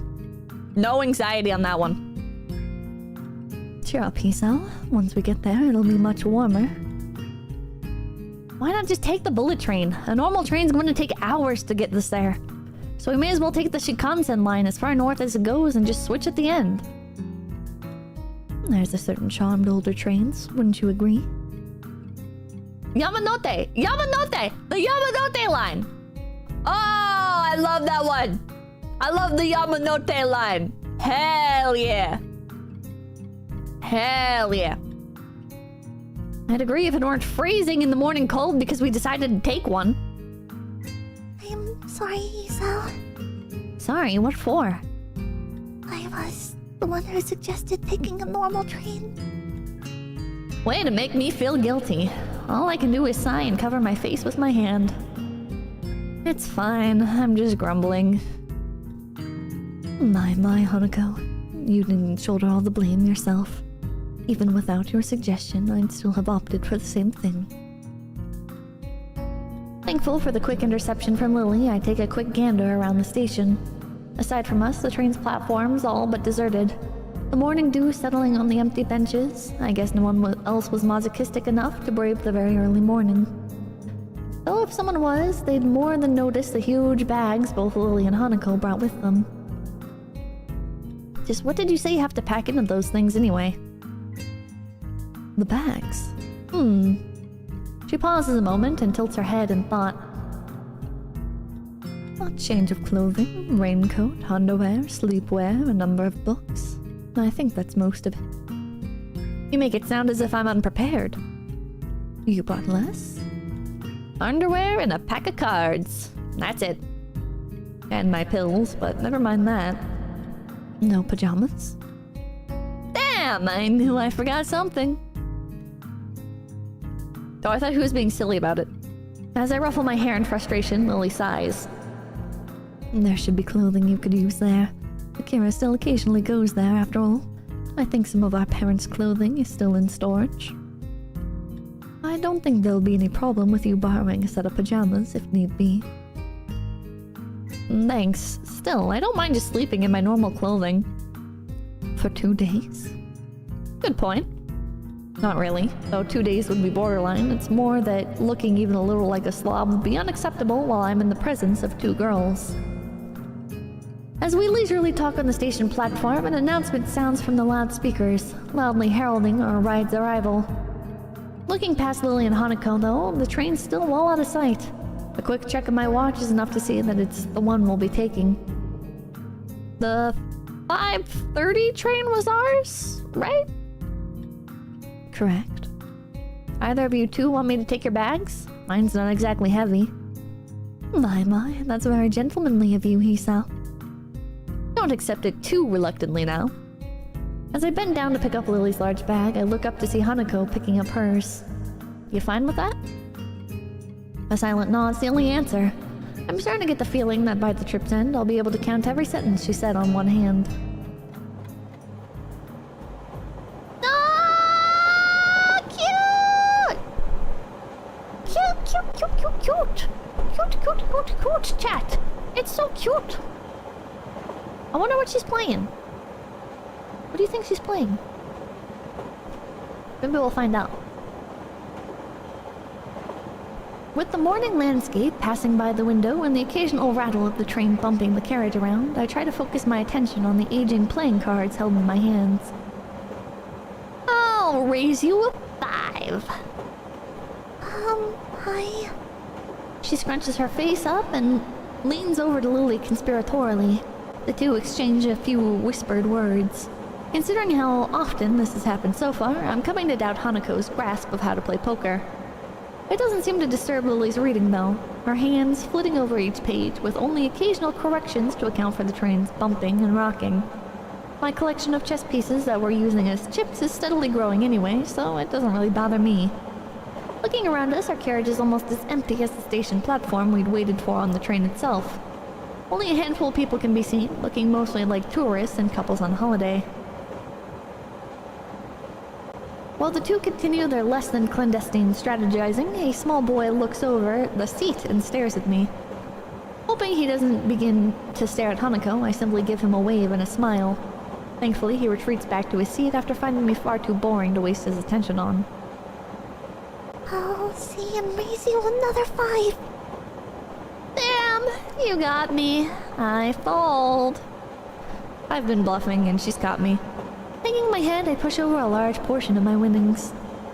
Hanako looks absolutely delighted, and even if Lilly keeps her attention focused on her reading material, I can see the smirk on her face.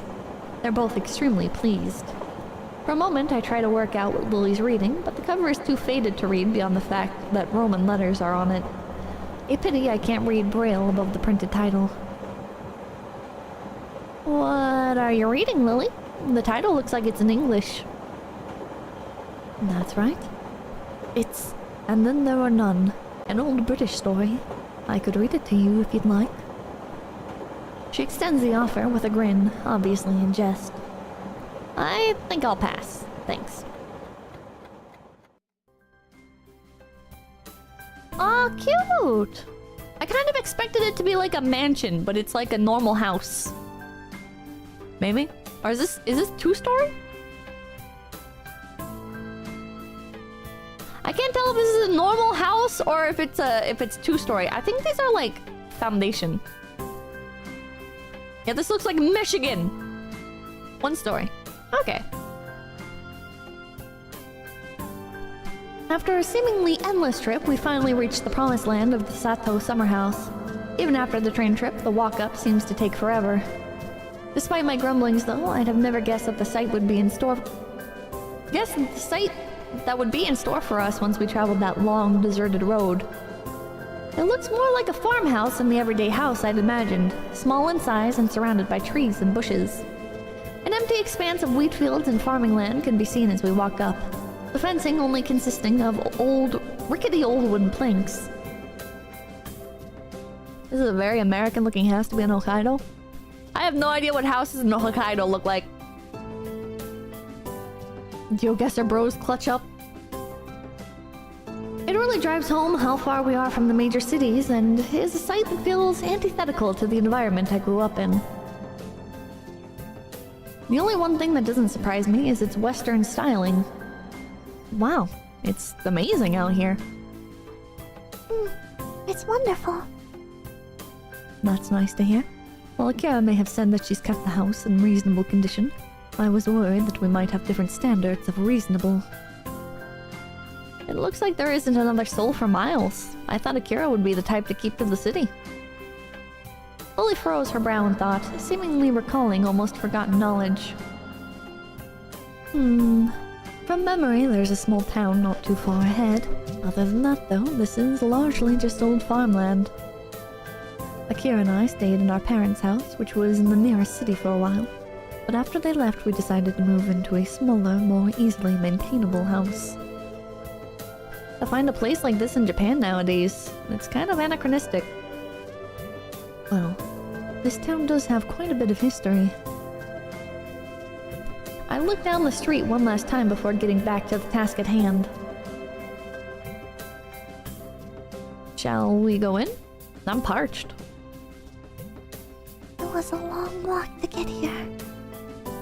Lily gives an enthusiastic nod, the three of us lugging our bags into the house. What the fuck is so Western? Huh? Huh? This is like the kind of couch that I use, or futon that I used as a bed. This is like almost exactly it, but mine had like a brown mattress. It wasn't really a mattress, it's just like some cushioning. It's just like a little cushion in here. And I remember I stacked an oversized memory foam. Like, it was like 2 inches of memory foam that my parents used to use for their camping stuff. And I stole it to use as like extra padding for my bed. As we set foot inside, Hanako and I start looking around, taking in every detail of where we'll be staying for the next few days. All the artifacts of another's life stopped mid-motion or around the house, such as the television guide lying beside the counter it was on, and pans in the adjoining kitchen still sitting on the stove. It's a strange feeling, really, as if we were stepping into Akira's life for a brief moment before leaving in a couple of days just as we'd come. Of course, the more mundane reality is that she just hadn't cleaned up after herself that well. Where should we put our bags?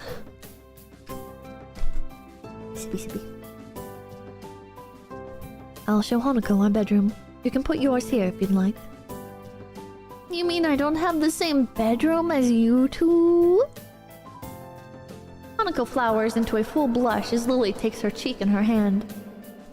Oh my, how bold. You two. Hold on, if I'm to leave my bags here, where will I be sleeping?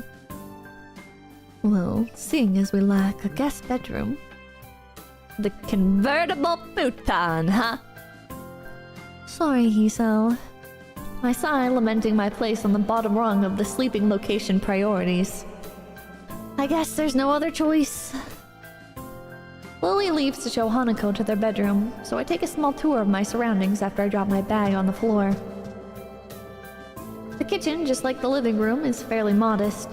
The rustic nature of the wood furnishings drive home just how far we are from civilization. Is that a microwave? I don't think they have those in Japan! None of my hotel rooms did, at least! Returning to the living room, I decide to try out the television until they get back. With a touch of the remote, it immediately flickers to life, apparently set to a news channel. Almost flopping down from exhaustion rather than sitting, I lay back and watch. And watch. And watch. Honk. Me, me, me, me, me, me, me, me, me. Honk. Me, me, me, me, me, me, me. 𝐒𝐸. I quickly blink myself awake. To wake up. Lily and Hanako have returned, minus their bags. From the Hokkaido night sky visible outside the windows, it looks like I've drifted off to sleep. Looking to the wall-mounted clock, it's already 10. You've found the television then? Yeah, it really does feel nice and homey in here. I'm glad you like it. You were already out like a light when we came back after unpacking our things, so we didn't have the heart to wake you sooner. Judging from her giggle, it must sound funny when I sleep. I swiftly decide not to inquire. There's some dinner waiting for you in the kitchen. Hanako gives a deep yawn, only just remembering to cover her mouth at the last second. My, are you tired? I didn't get much sleep last night. I'm pretty tired too. It was a long walk up here, and it's getting late. If that's the case, I suppose we should retire for the night. Good night, 𝐒𝐴. Good night. Night.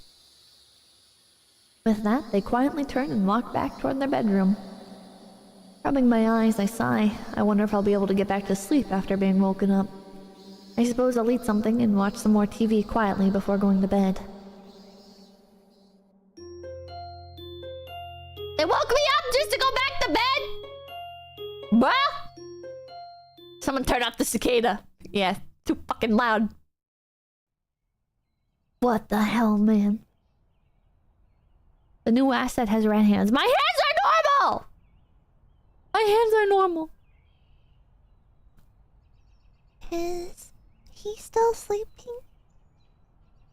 I think so. Sip. I'm not. I am, however, incredibly tired. It's getting late into the morning. I know that.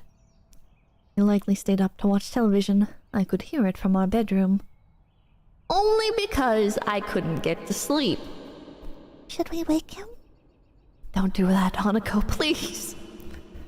No, we should leave him. I doubt he'd want to be woken early if he didn't get much sleep during the night. Thank you, Lily. Besides, he sounds so peaceful. It would be a shame to wake him up when he's like this. Keep a straight face, 𝐒𝐴.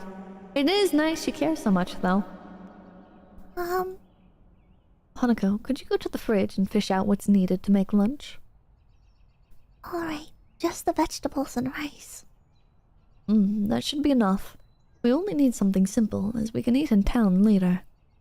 Hanako's footsteps on the carpeted floor can be heard moving away from the living room. As they do, I feel Lily's hand gently rest on my chest. It takes a titanic effort not to react, but something about her makes me think she knows I'm awake. A long silence passes. The only thought in my mind is of that gentle, outstretched hand laying upon my chest. After an indiscernible amount of time, Lily withdraws her hand. Good morning, 𝐒𝐴.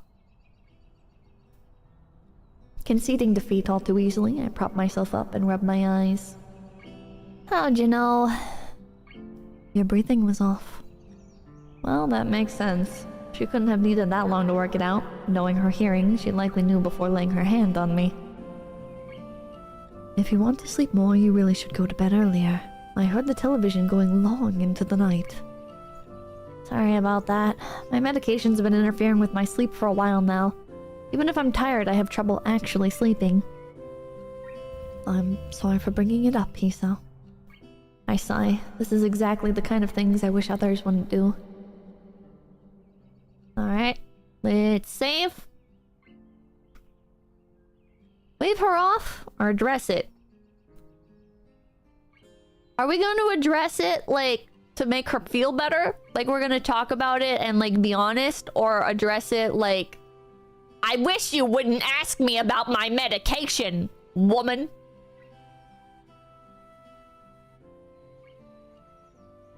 I'm gonna try addressing it, but if it's like a different kind of addressing it, then I'm gonna fucking reload my save. Come on, you worry about me more than I do at times. It just means I have to sleep a bit longer, that's all. But still. I'd say that I look absolutely fine, but I guess that wouldn't have a lot of meaning for you.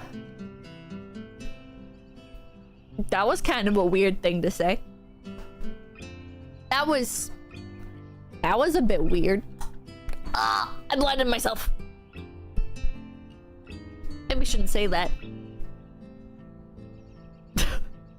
She gives a sigh of consternation before trailing off with an amused chuckle, giving up the point. If you say so, please do take care of yourself, 𝐒𝐴. Go on, Hanako could use some help. She moves to protest, but reluctantly acquiesces and disappears into the kitchen, her hand running along the smooth white walls as she walks. For a while, I sit and watch television in an attempt to wake myself up a little more. But it's futile. I don't have anything better to do, so I follow Lily's lead. As I round the corner, I see Hanako and Lily, backs turned, quietly cutting food on the granite-colored counter. I am temporarily engrossed as I watch Lily guiding the knife down carefully with a finger on the cabbage she's cutting, each slice delivered slowly but with precision. She seems a little slow, but considering that she can't see what she's doing at all, it's a small wonder she can cook at all. Let alone for both her and Hanako. Popping my knuckles. Hi, Hanako. Lily. Want any help? Is that Hisa? Ah! Oh, morning, Hisa. Lily jerks back in surprise before turning around, her yelp immediately drawing Hanako and me to her side. What's... A small trickle of scarlet falls downward from her pale fingertip, the knife having cut just deep enough to draw blood. With the television sound masking my footsteps, she must have not noticed me coming. To compensate for having to use touch to guide everything she does during cooking, she must need to pay extra attention. Lily! Don't worry, Hanako. It's just a small wound. You should still get a band-aid on it, at least until it stops bleeding. First aid stuff would be in the bathroom, right? I think so. Will you be okay here, Hanako? I frown at how little heed she's paying to herself as Hanako gives a quick, almost automatic nod. It's fine. I can keep making you lunch. What is this bathroom? An awkward silence reigns as I set the bottle of antiseptic and box of band-aids on the side of the sink. Lily's finger held out for me to treat. The lid of the bottles comes off with a minimum of resistance, and the small ball of cotton I soak in the liquid stings a pale green. Okay, hold still. This'll probably hurt a bit. She gives a small nod as I take hold of her hand to steady it. With all the tenderness I can muster, I gently bring the dampened wand to the small red line. Ah! What? I've barely touched it! Sorry. I give a sigh, both at her reaction and to settle my own nerves. Her pain tolerance is startlingly low. I would tell you to man up, but I can't really do that. As she gives a small giggle, I take advantage of her momentary distraction and gently press the cotton against her finger a few times. Thankfully, it's enough to do the job. We both settle somewhat as I bring the band-aid over the tip of her finger, covering the wound while making sure not to get it stuck up to her fingernail. There! Finished. You can move now. Taking her hand from mine, she gently clasps it on the other. Thank you. It's no problem. It's the least I can do after causing you to hurt yourself, after all. She lowers her head slightly at the apology, absent-mindedly rubbing her hand in what seems to be embarrassment. I really don't mind. Her answer doesn't seem to make much sense, given that what happened is pretty clearly my fault. I can't help grimacing at her, despite the fact that her dainty smile still holds. She must not like being reminded of her limitations her lack of sight imposes on her. It's something I can't possibly fault her for. I've fallen prey to the same kind of feelings before, despite my condition not being nearly as ubiquitous in my life. Neither of us any the happier, we head back to the various smells of cooking food coming from the kitchen. I lay out the plates of food, steam slowly rising from the well-cooked rice and curry dishes while Hanako lays out the cutlery. Knife on one side, fork on the other. Western. How perfectly fitting for someone like Lily. As we take our seats, taking careful heed of the dark red tablecloth hanging below our knees, Lily emerges from the kitchen. In her hands are 3 glasses and a bottle of wine. As I recall our previous run-in with that devilish elixir, I hide my face in my palm. Alcohol? Seriously? She pauses as she reaches the table, a playful grin perched on her face. Akira specifically gave permission to take a bottle from her collection. Jesus, Lily, you think it's cool to drink, huh? Just because you're underage? Not only does she give alcohol to minors, she even lets them pilfer their own. The perfect model of a responsible adult, Akira is not. More to the point, though, is that this is hardly a meal deserving of alcohol. I'm starting to think Lily's the type to easily become hooked on things. That's not really the problem. I don't really have any qualms with it, but didn't you have a bad experience with it last time? Last time was likely due to drinking too much, so a single glass shouldn't prove a problem. Think of it as a learning experience. I don't recall many learning experiences that made me feel rotten before putting me to sleep, but I'll take your word for it. She dips an uninjured finger inside to feel the liquid level, tip against the bottle as the liquid rises up. The white of her fingers almost seems to glow as the sunlight hits it, the delicate outline blurred and refracted by the glass. Her fingers are definitely longer than mine, the kind I'd think more suited to a pianist than a teacher. She'd likely have done well if she'd learned how to play. We quickly dig into our meal, forks and knives clattering against plates. None of us are particularly eager to speak while eating. Lilly altogether too reserved for such a thing, Hanako probably too shy to start a conversation, and I too busy savoring the food. Such a pedestrian activity, eating together at a table. It seems so utterly normal, yet it makes me realize how long it's been since I've done something like this. Just the three of us, sitting around a table, eating as if we were a malformed family. Maybe this trip, as far away from everything as we are, was worth it. It takes quite a long time, but eventually we all finish our surprisingly filling meal. The wine, thankfully, has little effect given we've only had a glass or two each. I slump back into the seat, rubbing my stomach contentedly. I'm stuffed! Lily pats her mouth with a napkin. Twice. Only twice. And with evenly timed intervals in between. It's hard to tell sometimes whether how she acts is a well-trained routine or a well-rehearsed act. I think I'm... Oh, I hit the hard tune button. I think I must be as well. Did you like it, Hanako? It was nice. Now that we're well fed, shall we be off? Off? Where? You weren't privy to the discussion between Hanako and me earlier. I get the impression that she's having a subtle dig at my sleeping in. We'll be going into the town nearby. I guess I should have expected two girls to take a holiday as an excuse to go shopping, no matter where on the planet they may be. I am interested to see more around the north though, so this can only be a good thing. Sounds good. How long's the walk in then? It's supposed to be around 1 mile to 1.5 miles. Nearby, huh? Great. Just great.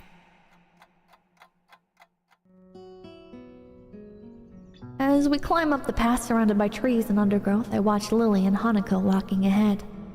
The slight breeze all but whisks away the sound of Lily's cane gently tapping on the ground.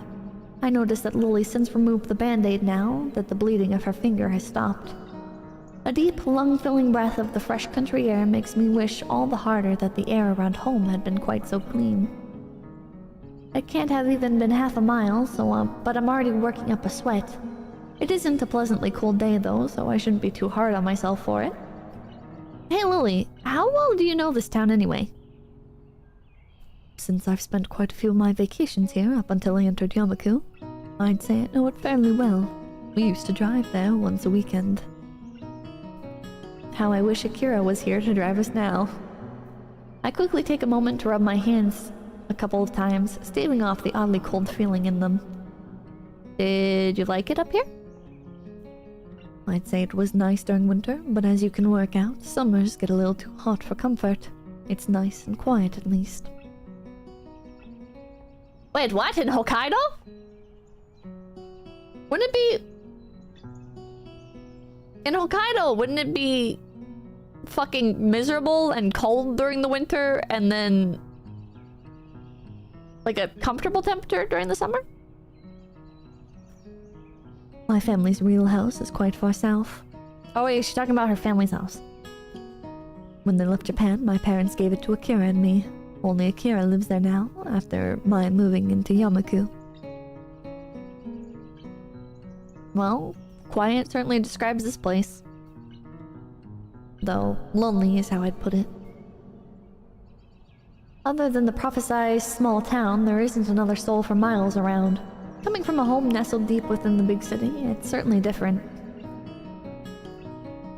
I think that if I'd not come to Yamaku, staying out in the country like this would be too much of a change to get used to. After getting accustomed to the school's isolation though, the idea of living in a place such as this has become almost inviting, to be somewhere away from the hustle and bustle of the metropolitan centers.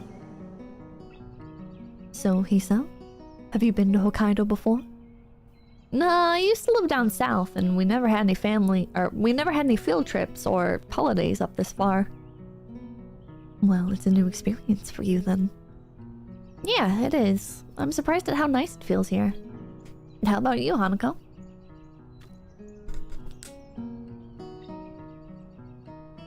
She shakes her head side to side. It's my first time too. As we continue walking, I begin to feel pins and needles in my legs. It's a little disturbing, given there's no reason for it to be happening. Could you two hold on a moment? I just need to... Is anything wrong? Nah, I've just got pins and needles in... My vocal cords suddenly become taut as my chest tightens instantaneously. I quickly pull my upper arm over it, trying to quell the shot of pain spreading throughout my entire body. 𝐭𝐸𝐿? Lily's face is only mildly concerned, not knowing the sight which Hanako is recoiling from. I'm fine. Just... tired. I remove my arm from my chest and force myself to begin walking again. It's just a minor heart flutter, so it'll pass like the others. It only takes a couple of steps before my body violently revolts against me. My legs suddenly beginning to give way underneath me and all the tension in my knees seeming to evaporate. Before I can react, they uselessly give way under my weight, leaving me only just enough time to brace myself and fall onto all fours. Damn. As I look up to her, I realize my face is still taut with pain, only adding that much more to her worrying. 𝐭𝐸𝐿? Hanako, tell me what's going on. Hanako, tell me! Hanako quickly moves to my side as Lily almost panics, having little clue as to exactly how bad a condition I'm in. While she stands there petrified, I lower my face and take a deep breath. I come to a realization that makes me endlessly irritated with my stupid self. With all the excitement of my new surroundings, I'd entirely neglected to take my medications last night or even this morning. Taking another breath, the acute pain in my chest begins to die down as suddenly as it had arrived. Thank God, thank God, thank God, thank God, thank God. As it does, I become acutely aware of the sweat by now pouring off my face and the two scared girls around me. 𝐭𝐸𝐿. I'm fine, Lily, I'm fine. I screw up my brow in an effort to lever myself up, Hanako's arms quickly moving to catch me if I fall as I stumble a bit before regaining my balance. I look to Lily and Hanako, worry written on both their faces. I feel awful, utterly awful. I think we should go back. Realizing the futility of protesting, I look away in frustration. Fine. No, 𝐭𝐸𝐿! You ruined the date. He ruined it, chat. He ruined it. This fall. Alright. Best scene, Pippa? Melody, thank you. Akira is just a great wing woman. Douglas MacArthur, thank you. Dang, poor 𝐭𝐸𝐿's alone on the couch. I wonder how he'll survive. Sparklebox, thank you. Did we pass a portal into Ohio? Glory Shelving, thank you. It's subtle, but your words are definitely clear with the flippers in. You're tripping over words left. Definite improvement. Hell yeah! I think a little bit more time with them in, getting used to them. Hopefully I'll be reading like a pro someday. Get your chat, VTuber Enjoyer, thank you. Watching you play Katawa Shoujo made me get back into it and finish off everything except for Ren's route. Misha deserved better. Thanks, Pippa. Misha deserved better. Sabi Aubrey, thank you. Kokoro. Team Blast, thank you. Nerve, thank you. The expected volume is silence. Yeah, I think I read that one. As she trips over a word. I was like, trip and fall on my fucking face with words.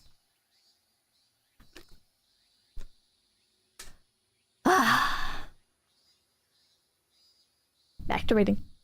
I opened my eyes groggily, completely bereft of energy. For a while, I simply lied down lifelessly, staring at the ceiling as I reviewed the events of the morning in an attempt to organize my thoughts. We went to walk to town, my heart nearly gave way, we came back, I took my pills, I slept. I can only remember each period of time as a snapshot, but the timeline is clear enough. The memory of the girls' faces as I struggled to stand is an unpleasant one, stinging my feelings harshly. If I looked at the ceiling hard enough, I can imagine the tile edges and small dimples of the ceiling in the hospital. That fact alone is enough to make me sit up and try to pull myself together. I scratched the back of my disheveled hair. Glancing around the room, Lilly and Hanako are nowhere to be seen, and the television's turned off. The clock above it says it's pretty late in the afternoon. The noticeably reddened sky outside the windows confirms it further. I turn and pick myself off the futon, swaying slightly as I put my arms out for balance. I suppose I'd better go look for the girls to see if they're alright. As I look out the window, I faintly see something in the distance. Straining my eyes, I can just make out the shape of a person's figure. Her long blonde hair, swaying in the faint breeze, makes her almost seem to melt into the bright yellow of the wheat field. Without a second thought, I leave the room to follow that lone apparition.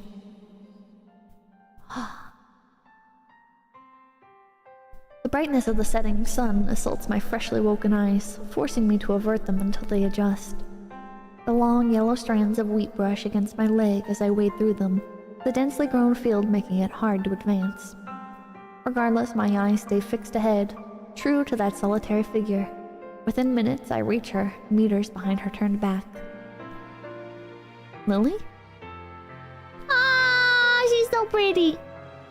She simply nods. Where's Hanako? She's in bed. She went to sleep after I calmed her down. She says it matter-of-factly and with as few words as possible, as if saying any more was strictly forbidden. There's something different about her. Her normal, confident figure seems oddly fragile, her body offering no resistance to the breeze blowing her skirt. Did us eating shit on the pavement make her realize how much she loves us and can't live without us? Like, maybe she was thinking it while she was in Scotland, right? And then she witnessed what just happened to us and she was like, oh my god, wait, no, don't die, I love you. You know? The strands of wheat sway from side to side while a deafening pause passes, the only sound being their rustling. As we stand in the field alone, I know what I have to ask. What's wrong, Lilly? You're not acting like you usually do. Remember when I talked to my family, 𝐒𝐸𝐴? Your family? I look downwards in thought, sifting through my scattered memories. The event seems to leap ready to hand when I search for it, rising to the surface as soon as it was recalled. After Hanako's birthday party? She gives a single, simple nod. It was nice back then. You and I celebrating with Hanako, sharing simple presents together, or talking, having fun together. It was almost as if we were a family. One small, misshapen family. I thought that could just go on forever. The three of us, happily together. She takes a long breath, a slight shakiness to it, just barely audible through the moving air. Even if my family was so far away, as long as we were together, that was all I needed. I don't want to lose you, 𝐒𝐸𝐴. I didn't even realize how afraid I was of losing someone else until today. I'm sorry, Lilly.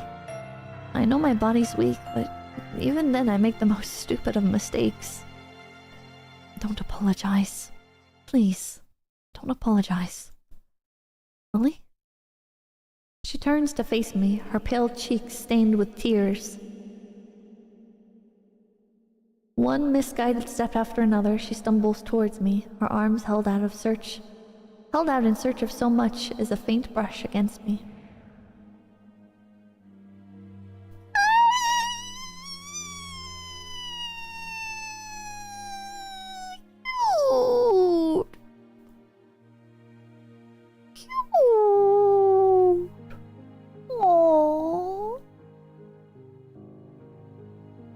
Chat.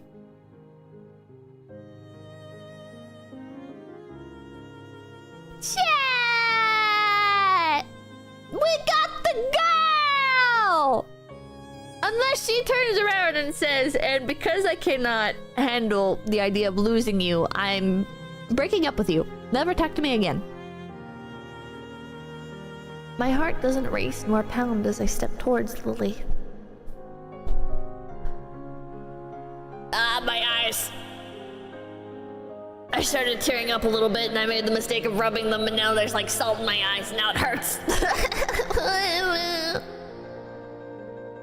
I think I'm okay. I think I'm okay.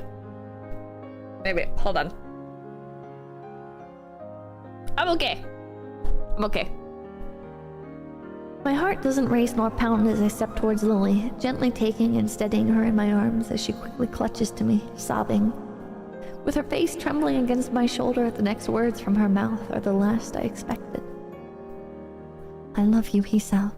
I love you, I love you, I love you, I love you, I love you. Don't go away. I beg of you. Never ever go away. I love you, so please. So, that's why she's been acting like this. That tender voice when I called her, her thoughtless concern at the slightest pain I might feel. After having been left in Japan without her family and with only Akira, Hanako, and me around, she was afraid of losing yet another person who was close to her. She was genuinely worried for me. It's a strange feeling, a mix of surprise and sorrow, yet also the deepest gratitude I think I've ever felt. The only reaction I can muster among the conflicting emotions is a calm sigh. You idiot. 𝐒𝐲? For a fleeting moment, I feel her body become still. The only movement to be felt is the calm afternoon breeze. I said it before, didn't I? It's only natural to feel concerned about those around you. I'm still here, and I'll always be here, because I want to see you, more of you each day. To share in your happiness, to support you in your sadness. But most of all, I'll still be here because I want to see your smile, your true smile. A single gust of wind rustles the long strands of wheat. A second silence passes. Smile when you want to smile. Cry when you want to cry. I love you, Lily, so you don't have to hold back anymore. With that, her arms clutch my back as tightly as she can, her face buried beside mine.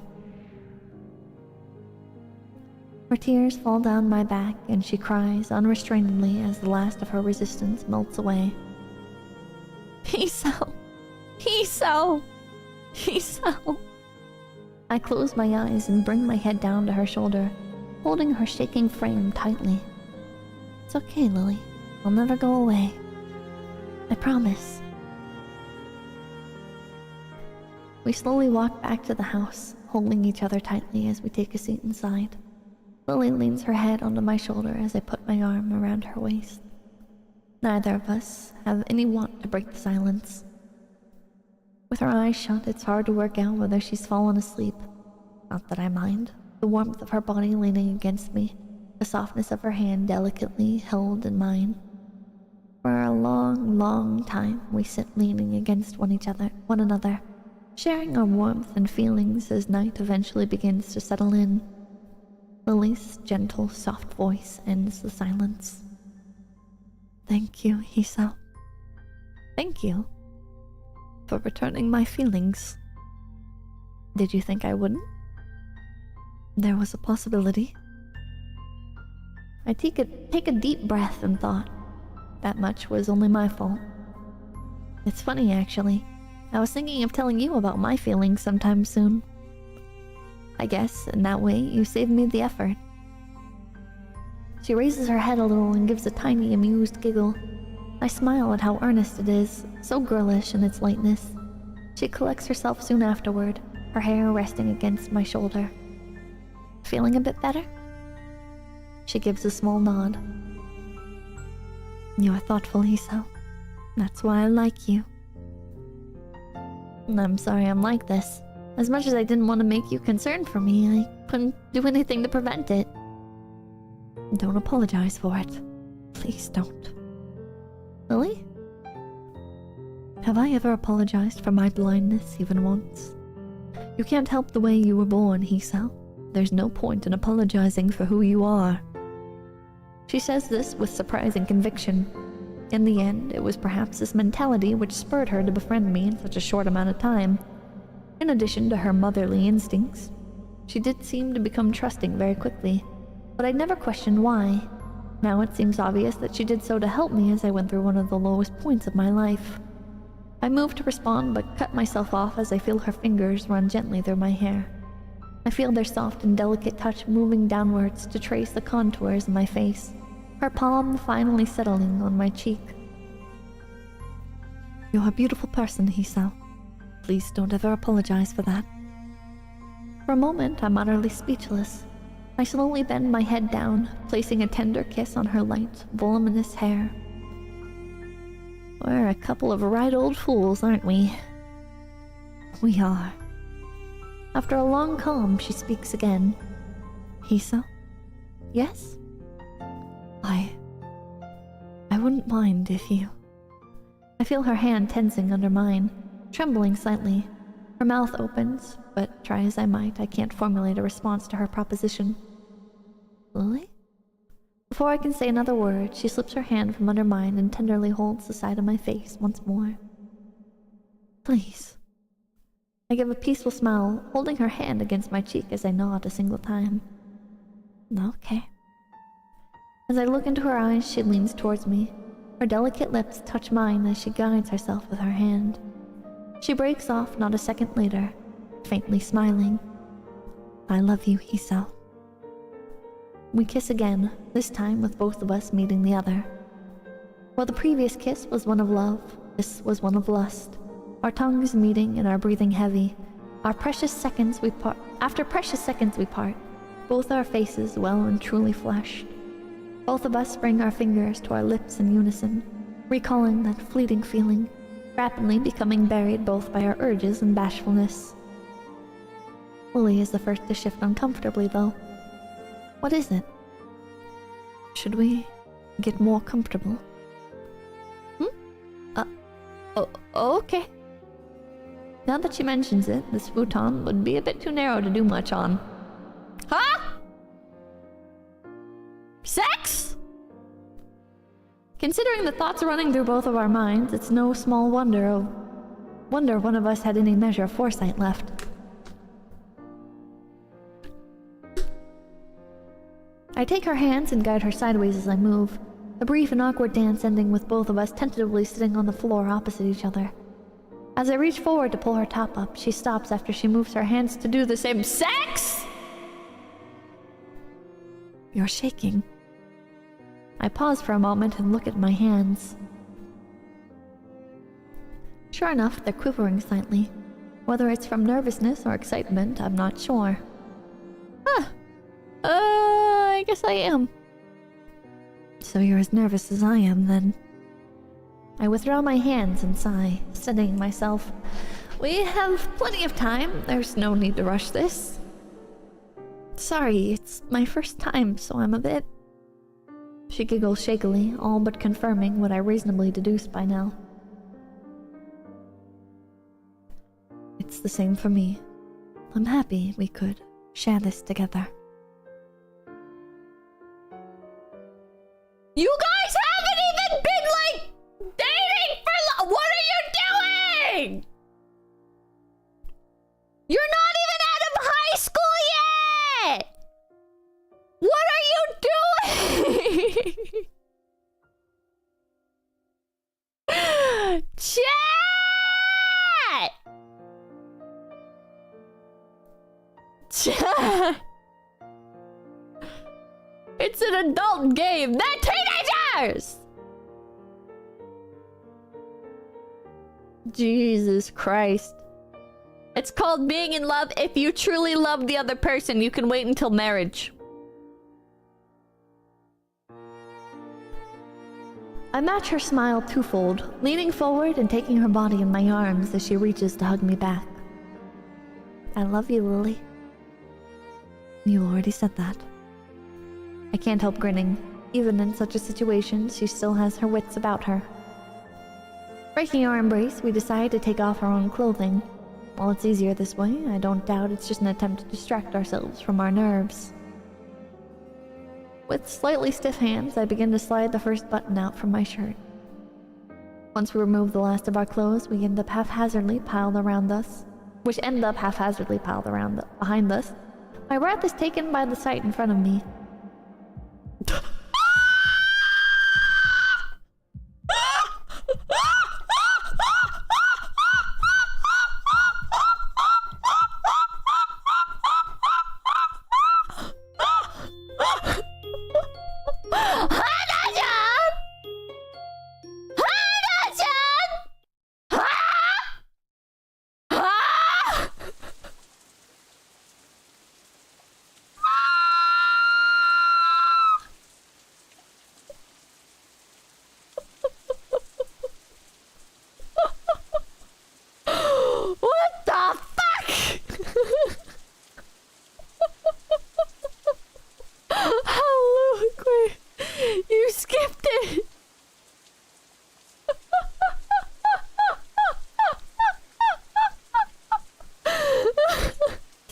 Thank you if you ain't clapping. What?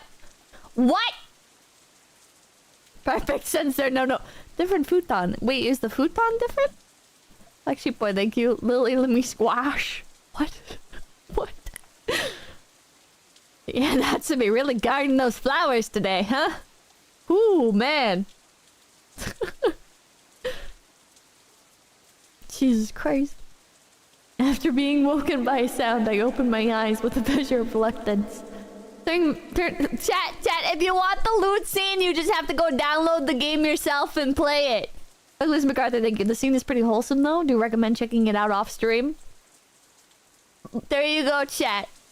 There you go, chat. If you guys wanna, you know, experience, you just gotta go to Katawa. You gotta go to, I forget the website name. It's like Katawa-shoujo.net or something like that.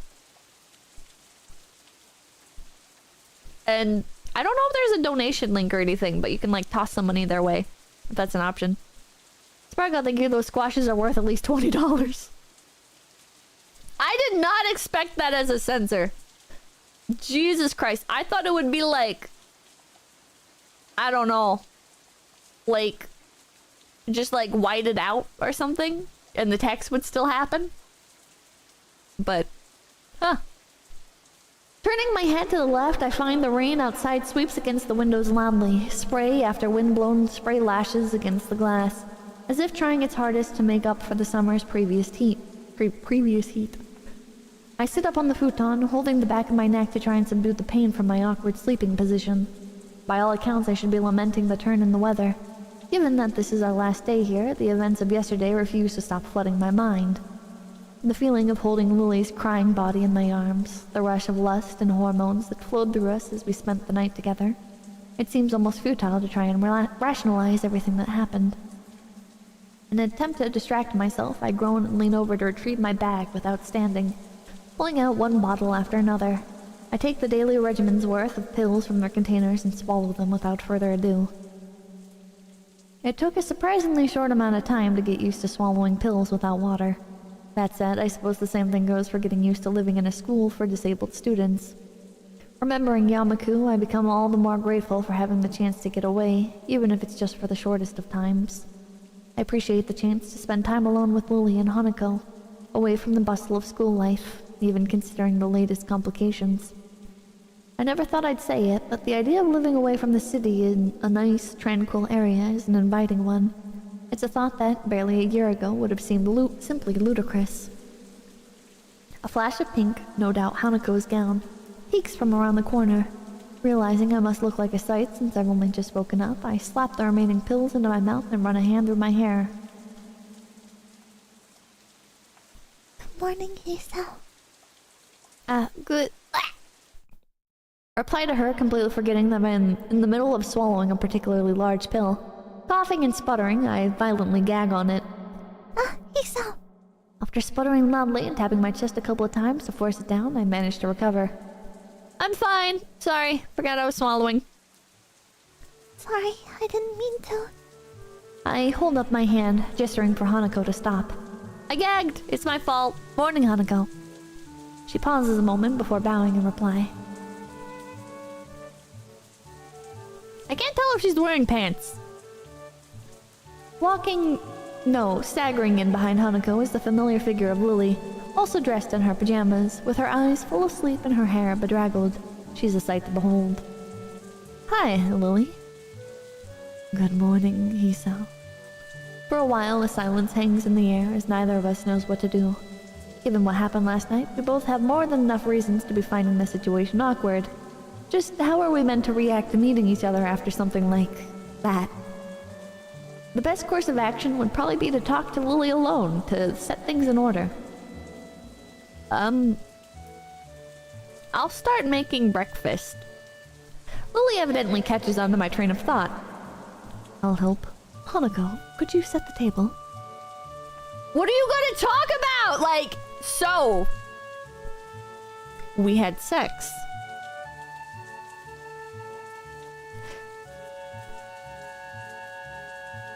How would you rate it?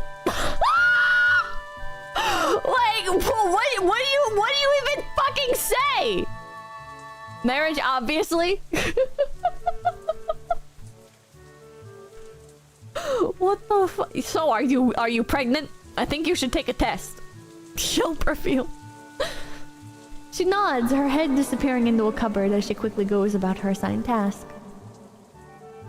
I rub a little more sleep out of my eyes as I wander over to the fridge and take out some milk, and Lily grabs various brightly colored boxes from some of the lower cupboards to my side. We make the rather bland-looking meal. I whisper somewhat more quietly than usual. Knowing Lily's hearing, she won't have any trouble catching what I say.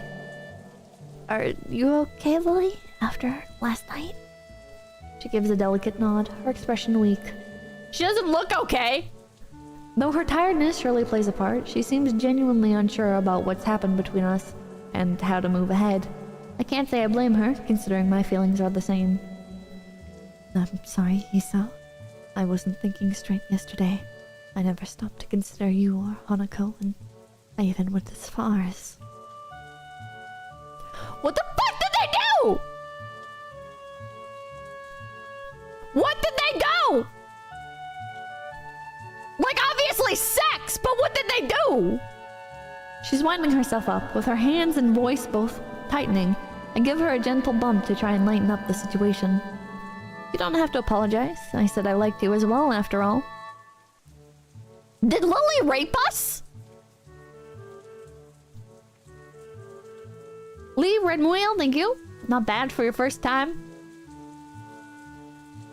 6 times 5... What? Play the uncensored version. I don't want to! I'm scared! But as her composure begins to falter, it becomes obvious there's no alternative. Turning to Lily, I gently embrace her tall frame. She offers no resistance at all, thankfully pulling back, just from the edges of her emotions. Despite her reassuring embrace lasting only a matter of seconds, I notice Hanako wordlessly watching. Hanako, you sit back down in the cuck chair! The plate in her hand hovers inches above the table, her action halted midway by the sight. Hanako, it's time to tell you about the birds, the bees, and the noises Lily and I made last night. The clatter of utensils against plates is the only sound to be heard as we silently eat, whereas before only 2 of us may have been unsure about ourselves, the entire situation has changed. After weeks of blissful friendship, whiling away on the days with shared meals and chatter with little meaning, the relationship of Lily and me, no, that of all of us, has irreversibly changed. I can't take this. Lily? She solemnly nods, gently laying her spoon onto the plate in front of her. Neither of us knows exactly how we regard each other, let alone how Hanako would view us. This might seem abrupt, but I've confessed to Hisao. For a moment, Hanako looks almost confused, precisely the reaction I thought she would have. She eventually nods, her spoon still in her mouth as she does. Did you accept? I did. She gives a smile so large and so earnest, I find myself blushing. I think it's the brightest I've ever seen her expression look. Then I'm happy. I'm really, really happy. She's a good friend. What the hell? I'm sorry for not telling you anything about it before. Things have been... Hanako shakes her head from side to side emphatically, apparently forgetting in her rush that Lily couldn't possibly notice. She begins fiddling with her fingers, looking a little more nervous than she did before. To be honest, I began to think you might like each other a while ago. At first, I didn't really know what to think about it, but I decided that in the end, if my friends are happy, then I'm happy. I was really glad to have another friend when we met Hisao. So, you finding love through him is even better, right? A feeling of relief at her acceptance of our relationship falls over me like a wave. The same thing happens to Lily, judging by her expression. Thank you, Hanako. I really appreciate you being so understanding. Lily's voice still sounds slightly apologetic, or at least unsure. This doesn't escape Hanako, who appears lost in thought for a few moments before turning to me. Hisao, do you mind if Lily and I go outside for a bit? No, feel free. Hanako? Huh? Hanako gets up from her seat, taking Lily's hand and almost dragging her from the table in her excitement. Considering Lily's typically slow and steady pace, Hanako's haste makes her footing awkward, and she almost loses her balance a couple of times. It's a pretty amusing sight, leaving me wordless as I watch them disappear out the door. It's only now that I realize the train stopped, being replaced by a sky seemingly all the more vivid and bright to make up for the morning's drab gray expanse. For Hanako, this must be a pretty big revelation. Lily and I are the only people she associates with, almost as if we were parents in her own stead. I suppose that might well be the best way to describe the relationship we share. A father, mother, and daughter, all playing around in our little make-believe family as if it could last forever. It might be a strange dynamic, and one that certainly can't last for long, but maybe, just for this one small moment, it's okay. As I stand from the table and go to join Lily and Hanako in the fields outside, I nod to myself in affirmation. This one small moment of happiness, no matter how brief, will last with me, with all of us, forever. Submerged deep in the hot water, I let a drawn-out sigh escape my lips. The feeling of seemingly every muscle in my body relaxing is euphoric. I have no idea how long it's been since I had a genuine hot bath, but right now I can hardly be bothered to try remember. Maybe I'm giving the simple fact that for once I get to have a real bath more credit than it's due. The chance to just calm down, allow myself to unwind, and have some time to myself is a welcome one. Hanako, Lily, and I wandered about outside, exploring the extent of the surprisingly large tract of land surrounding the house. Then we spent the majority of the afternoon resting, watching television, reading, and playing cards. It may not have been the most exciting finale to the trip, but such tranquil peacefulness is something to savor. Even after we return to school tomorrow, I think I'll remember this little house in Hokkaido for a long time. It's a pity we only have a couple more hours to spend here before going to get the train back. All I can do is yawn contentedly while I watch the steam slowly rising from the clear water's placid surface, my eyes eventually locking onto the ceiling. Our exams are imminent. I've barely studied at all for them. On top of that, I don't even know what I'll do after graduation.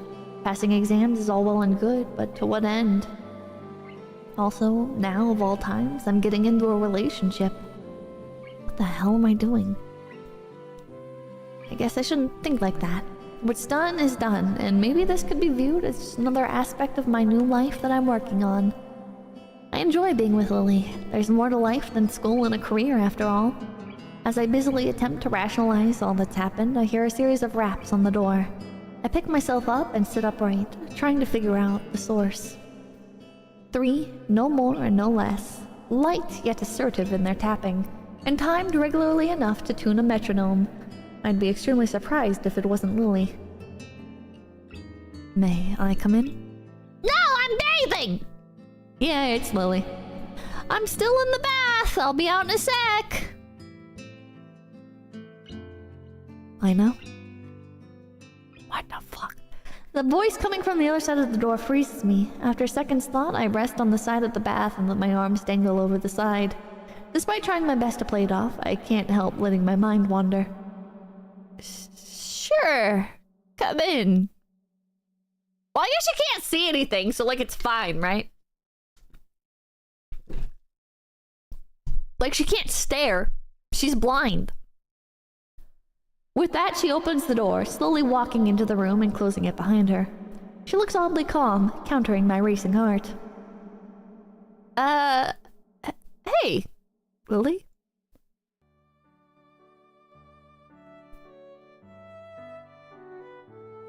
What? Huh? Lily? Lily? Lily? Lily? Lily? It's been like, it's been, oh, shit! We had sex with her yesterday! And now she, like, wants to take a bath with us!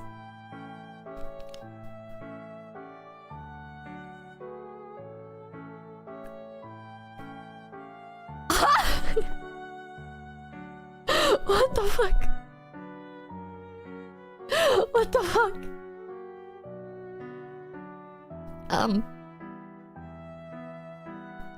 Do you mind if I take a bath with you? Ha! Hiso!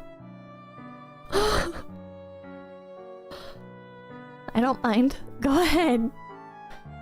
With a small nod, she begins to lift her sweater off her shoulders, baring her chest little by little. I could do that for you, if you'd like. Refused. Why? Her face shows she's still not overly comfortable with letting me attend to her. I can't say I blame her.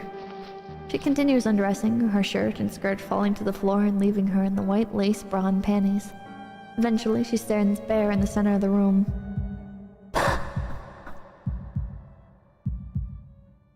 Thank you, Cuttlefish. Don't know what I'd do without you, bro. Did we have sex again?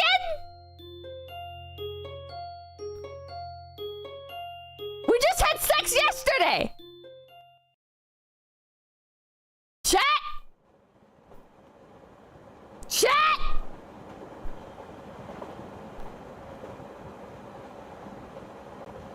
Jesus Christ. After a chaotic dash to the station and finding our seats in the otherwise deserted carriage, we promptly crashed. Looking at the time, close to midnight, it's a little surprised that few take this particular train. Hanako is fast asleep on Lily's shoulder, and I can only barely muster the energy to stay awake. The excitement we had a while ago probably didn't help. I'd probably be pretty depressed about going back to school if my brain was actually working. As it is, though, the sight of the nighttime scenery scrolling by is surprisingly beautiful. My loud yawn is nearly wholly drowned out by the clacking of the train tracks and the old carriages rattling. So tired. And whose fault is that, Hiso? She really does toe the line between insulting and amusing sometimes, though I manage to wring out a wary smile. I look back out the window, my reflection just visible on the clear pane. Truth be told, she's perfectly correct. If it weren't for that little interlude a few hours ago, both of us would have a lot more energy. On top of that, we both had to take another bath, very nearly making us late for the train's departure. Yeah, it was mine too. Or it was mine. Still getting into a bath with a guy is a dangerous thing to do. Why are we saying this in front of our adopted daughter? Evidently. Sorry, I guess I kind of took advantage of the situation back there. Well, I didn't exactly hate it. As she trails off, I look back to her. My eyes narrow as I see her slightly reddened cheeks and small grin, her mind obviously elsewhere. Say it. I knew the possibility of it happening was there. I knew it! You're just as dirty-minded as I am! She quickly coughs into her free hand, making her disapproval crystal clear. Look at the cute pout!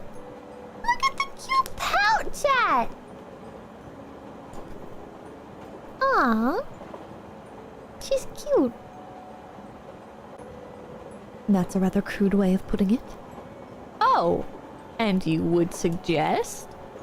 I merely have a healthy adolescent sex drive. So, in other words, dirty-minded. Almost seeming to sense the amount. Almost seeming to sense the moment, Hanako mumbles quietly as she furrows her brow in Lily's lap. Lily's look of disapproval melts away as she gently smiles and strokes her hand on Hanako's long dark hair. All I can do is watch and smile. If someone were to ask me when I fell in love with her, I wouldn't be able to answer. The best I'd be able to come up with is it just happened at some point, but I didn't realize it. If someone were to ask me why I love her though, then I could answer much more easily. You really love Hanako, don't you? She gives a deep nod, smiling warmly. It's a pity we have to return to school. She seemed to relax so much while we were all away. Okay, let's save again. I guess talk about Hanako? Keep farming points with her? Oh, shit. I'm gonna read Super Chats. Douglas MacArthur, thank you. What do you mean adopted with how Lily's going Hanako is about to be an One-chan. Black Sheep Boy, thank you. Why are you surprised someone so demure and dignified can be such a freak? It just seems wrong! Sparks, thank you. Pippa, the biological cooldown is less than 24 hours. We're like a civilized society, though. Space Guy Ride, thank you. Hanako is humming loudly in the corner, trying not to think about how both of her friends are missing. Hello, City, thank you. Healthy sexual appetite. Douglas MacArthur, thank you, bro. Who's already got a heart condition. Boy's about to be fucking dry-fished. F's in chat gamers. Samuel, thank you. Round 2. Black Sheep Boy, thank you. You're her new walking stick. Limet Red Meal, thank you. What's up with this foreshadowing? Malnosti, thank you. Lily is heightened sense to high libido and enjoys alcohol. Fill in the blanks, Pips. You're sick. Dead Matt Gaming, thank you. She got a new dad. Ashkajioni, thank you. Calling Hanako a cuck is a sick burn. Douglas MacArthur, thank you. It got mentioned earlier, but Lily gets addicted pretty easily, like with alcohol. So the woman's horny. He's out putting in work. What is like addiction to like alcohol and stuff have to do with intercourse? These are like different brain chemicals. Sonari, thank you. Have you heard of a happy tapioca? No. Direct, thank you. What did they do? Cowgirl, I think. Cold acid, thank you. She's only expressed her healthy adolescent sex drive. Vanessa, thank you. Pippa, mind broken. Lamardell, thank you. Oh, Lamardell. Sparky's Tech Corner, thank you for the raid. Thank you. Dopamine is dopamine. Jesus Christ. Nah, I wouldn't worry. Hanako's been gaining confidence thanks to you. At least for as long as I've known you two. She gives a self-deprecating laugh. I think I merely provided her with company and support. Since she came to know you, she's opened up much more, even to me. I get the feeling she's understating her influence on Hanako, especially given that before the two came to know each other, Hanako had no friends to speak of. The friends I had in my previous school fulfilled what I'd have expected of them, for the most part, simply being there for idle chatter. But in Hanako and Lily, there really feels to be more to the friendship. A part of me envies it, but another I can't ignore the fact of is the school year will eventually end. After graduation, I really have no idea what Hanako will do. This trip has shown me just how much we've all come to depend on one another. Indeed, we're all going to have to make decisions. Maybe that's the reason why, despite our return to school also heralding a return to normalcy of everyday life, I can't help feeling a little restless. On the bright side, it won't take her long for the... On the bright side, it won't take long for the summer holidays to arrive after our exams are finished. We could come back here during the summer holidays if you want. For a moment, she thinks on the notion, her face becoming somewhat distant. I can only guess she's reflecting on all that's happened here. That would be good, I think. I nod approvingly, smiling at her. Summer together with Lily. This idea seems like the perfect way to spend our holiday.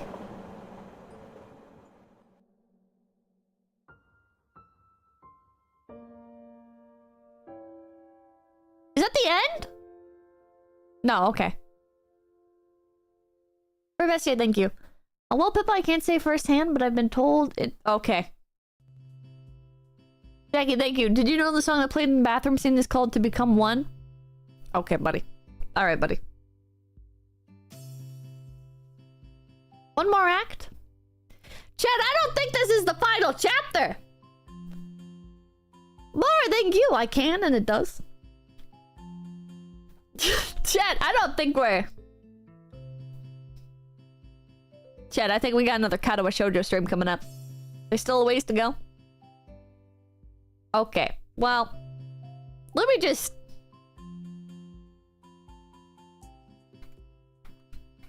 We seduced... Wait, hold on. No SEGGS allowed. Let's change the title. Dynamic Doodle, thank you. We're trying to make blind babies. Okay. This is probably the best place to end off on for today. Maybe we can burn through the final act in just like one like really long stream. Maybe. you have maybe 1 to 2 more? Like if I did like just like one, well, I don't know if I can keep going for that long. Doing all the voices is hard. But maybe. John Garrison, thank you. No! Time for the finale, episode 3. Especially because I'm gonna have to do Yick as well. But I'm talking to Kirsha about doing it as a collab. So that should make Yick less painful. Want the Mist Super List? Yes, please. Yes, please. Just do Yick later on. Foxu love. Tell Papakin hello for us. Okay. I don't think you guys really should be allowed to talk to Papakin with like the kinds of things that you guys say to him, but alright. The Red Wheel, thank you. Pippa holding the Holy Bible. This is a Christian stream thumbnail. LOC, thank you. Pips consider Kirsten. The fact that you blue-balled her, alcohol can do that to some people. First, Skitsu, thank you. Don't worry, Pippa. You'll understand someday when you're an adult. Shut the fuck up. Let's see here. I'm behind on stuff I need to do. Uh-oh.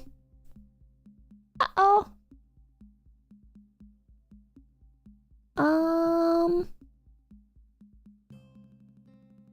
Let's see here. Okay. Aiden, thank you. Pippa, I just want to say I'm graduating from college tomorrow, and your video and streams have really helped me make it through my last year. Keeping you, Pips. Thank you, thank you. Lodge Look, thank you. For the $20. Typically, I lurk after your streams for most of my college career. At the moment, I'm graduating with my chem degree. Oh, hell yeah! I wanted to say thanks to my favorite Yabbit, Pippa Love. Congratulations on graduating soon! Holy shit, hell yeah, brother. Congrats! Sparky's Tech Corner, thank you. What did I raid into? Am I going to regret this? Nah, we're at the end. It's okay. It's okay. Brave thank you. Did Hisao really just tell Hanako to drop Dune after the first book? The first book story doesn't even end until Messiah. Shaking my head. Lucian, thank you. Hail the funny bunny. Mild Lucy, thank you. Okay, Granny, put your teeth in. I did. Douglas MacArthur, thank you. Sounds like Mrs. Weasley Lamau. Desu, thank you. Squash is British, but I a little redneck. Boy, British, but I a little no. Texan, thank you. It didn't work at all. Douglas MacArthur, thank you. Joshua Gramaxer, for real. Best girl indeed. Mallory OCD, thank you. AI chat summary is being hilariously inaccurate. It thinks we're talking about Hanako's chest size from DDLC. Mohammed, thank you. 134 bald eagles wide. Cloyd Shelvin, thank you. Did I hear that right? You're a train enthusiast that hates riding trains? I would say I'm a train enthusiast. I just think they're cool. Douglas MacArthur, thank you. Yes, Brave SJ, thank you. It's the old classic, nearly end your life in front of her and she'll never leave you. Huh? Seal the deal with a coughing fit and let's get some hoo-ha. Black Sheep Boy, thank you. Lily worried Seg will give Hisao a heart attack. I don't think she is worried. Felicity, thank you. This is one of the reasons why she's best girl. Having someone who's willing to lean on you this hard is something to want. Another reason is about to show up in a moment here. Fuck off. T-Ward, thank you. That was quite a sweet delivery. Space Guy Ride, thank you. Bro is really gonna die now from physical activity.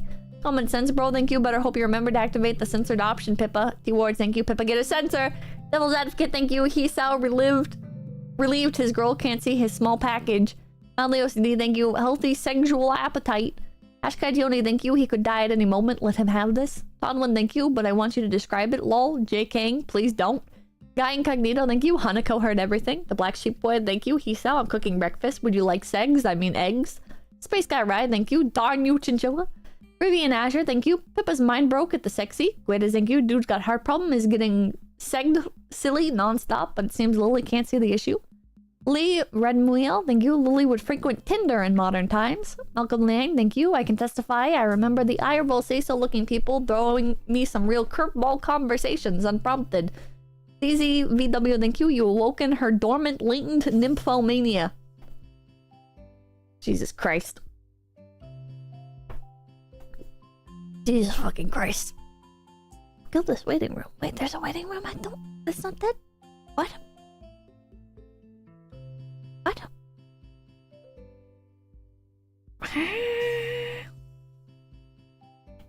There's a waiting room I have left? I thought I killed it. But how could you? Huh? Okay, well, I'll check. Alright, thank you guys so much for stopping by. My name's 𝐵𝐵𝐵𝐵𝐵. And today, not today, tomorrow. Tomorrow, we will be learning about Elon Musk. Hell yeah. So this is why I don't like scheduling streams. Now I'm not interested in talking about Elon Musk anymore. I'm already bored of the idea. It's okay. It's okay. We'll figure out something. Should be a riot? Hopefully. Hopefully it's a good time. Alright. Fuck, I gotta make more Katawa Shoujo waiting rooms now. I'll make 2 to be safe. Let's see here. Who do we raid? Who do we raid? I guess Rooney? He's playing Bunny Garden. I want to try playing that. People have been suggesting it to me. Alrighty. Thank you guys so much for stopping by. My name's 𝐵𝐵𝐵𝐵𝐵𝐵𝐵. I hope you guys have a wonderful rest of the day. But wait, you know what? Maybe I'll be greedy. I might reschedule the Elon Musk stream and just do Bunny Garden tomorrow.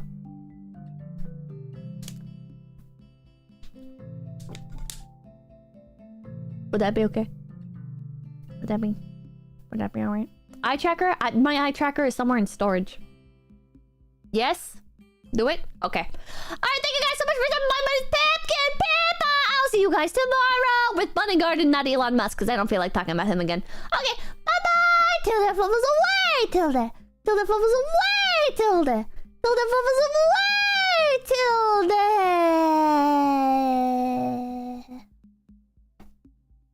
Till the fluff is away!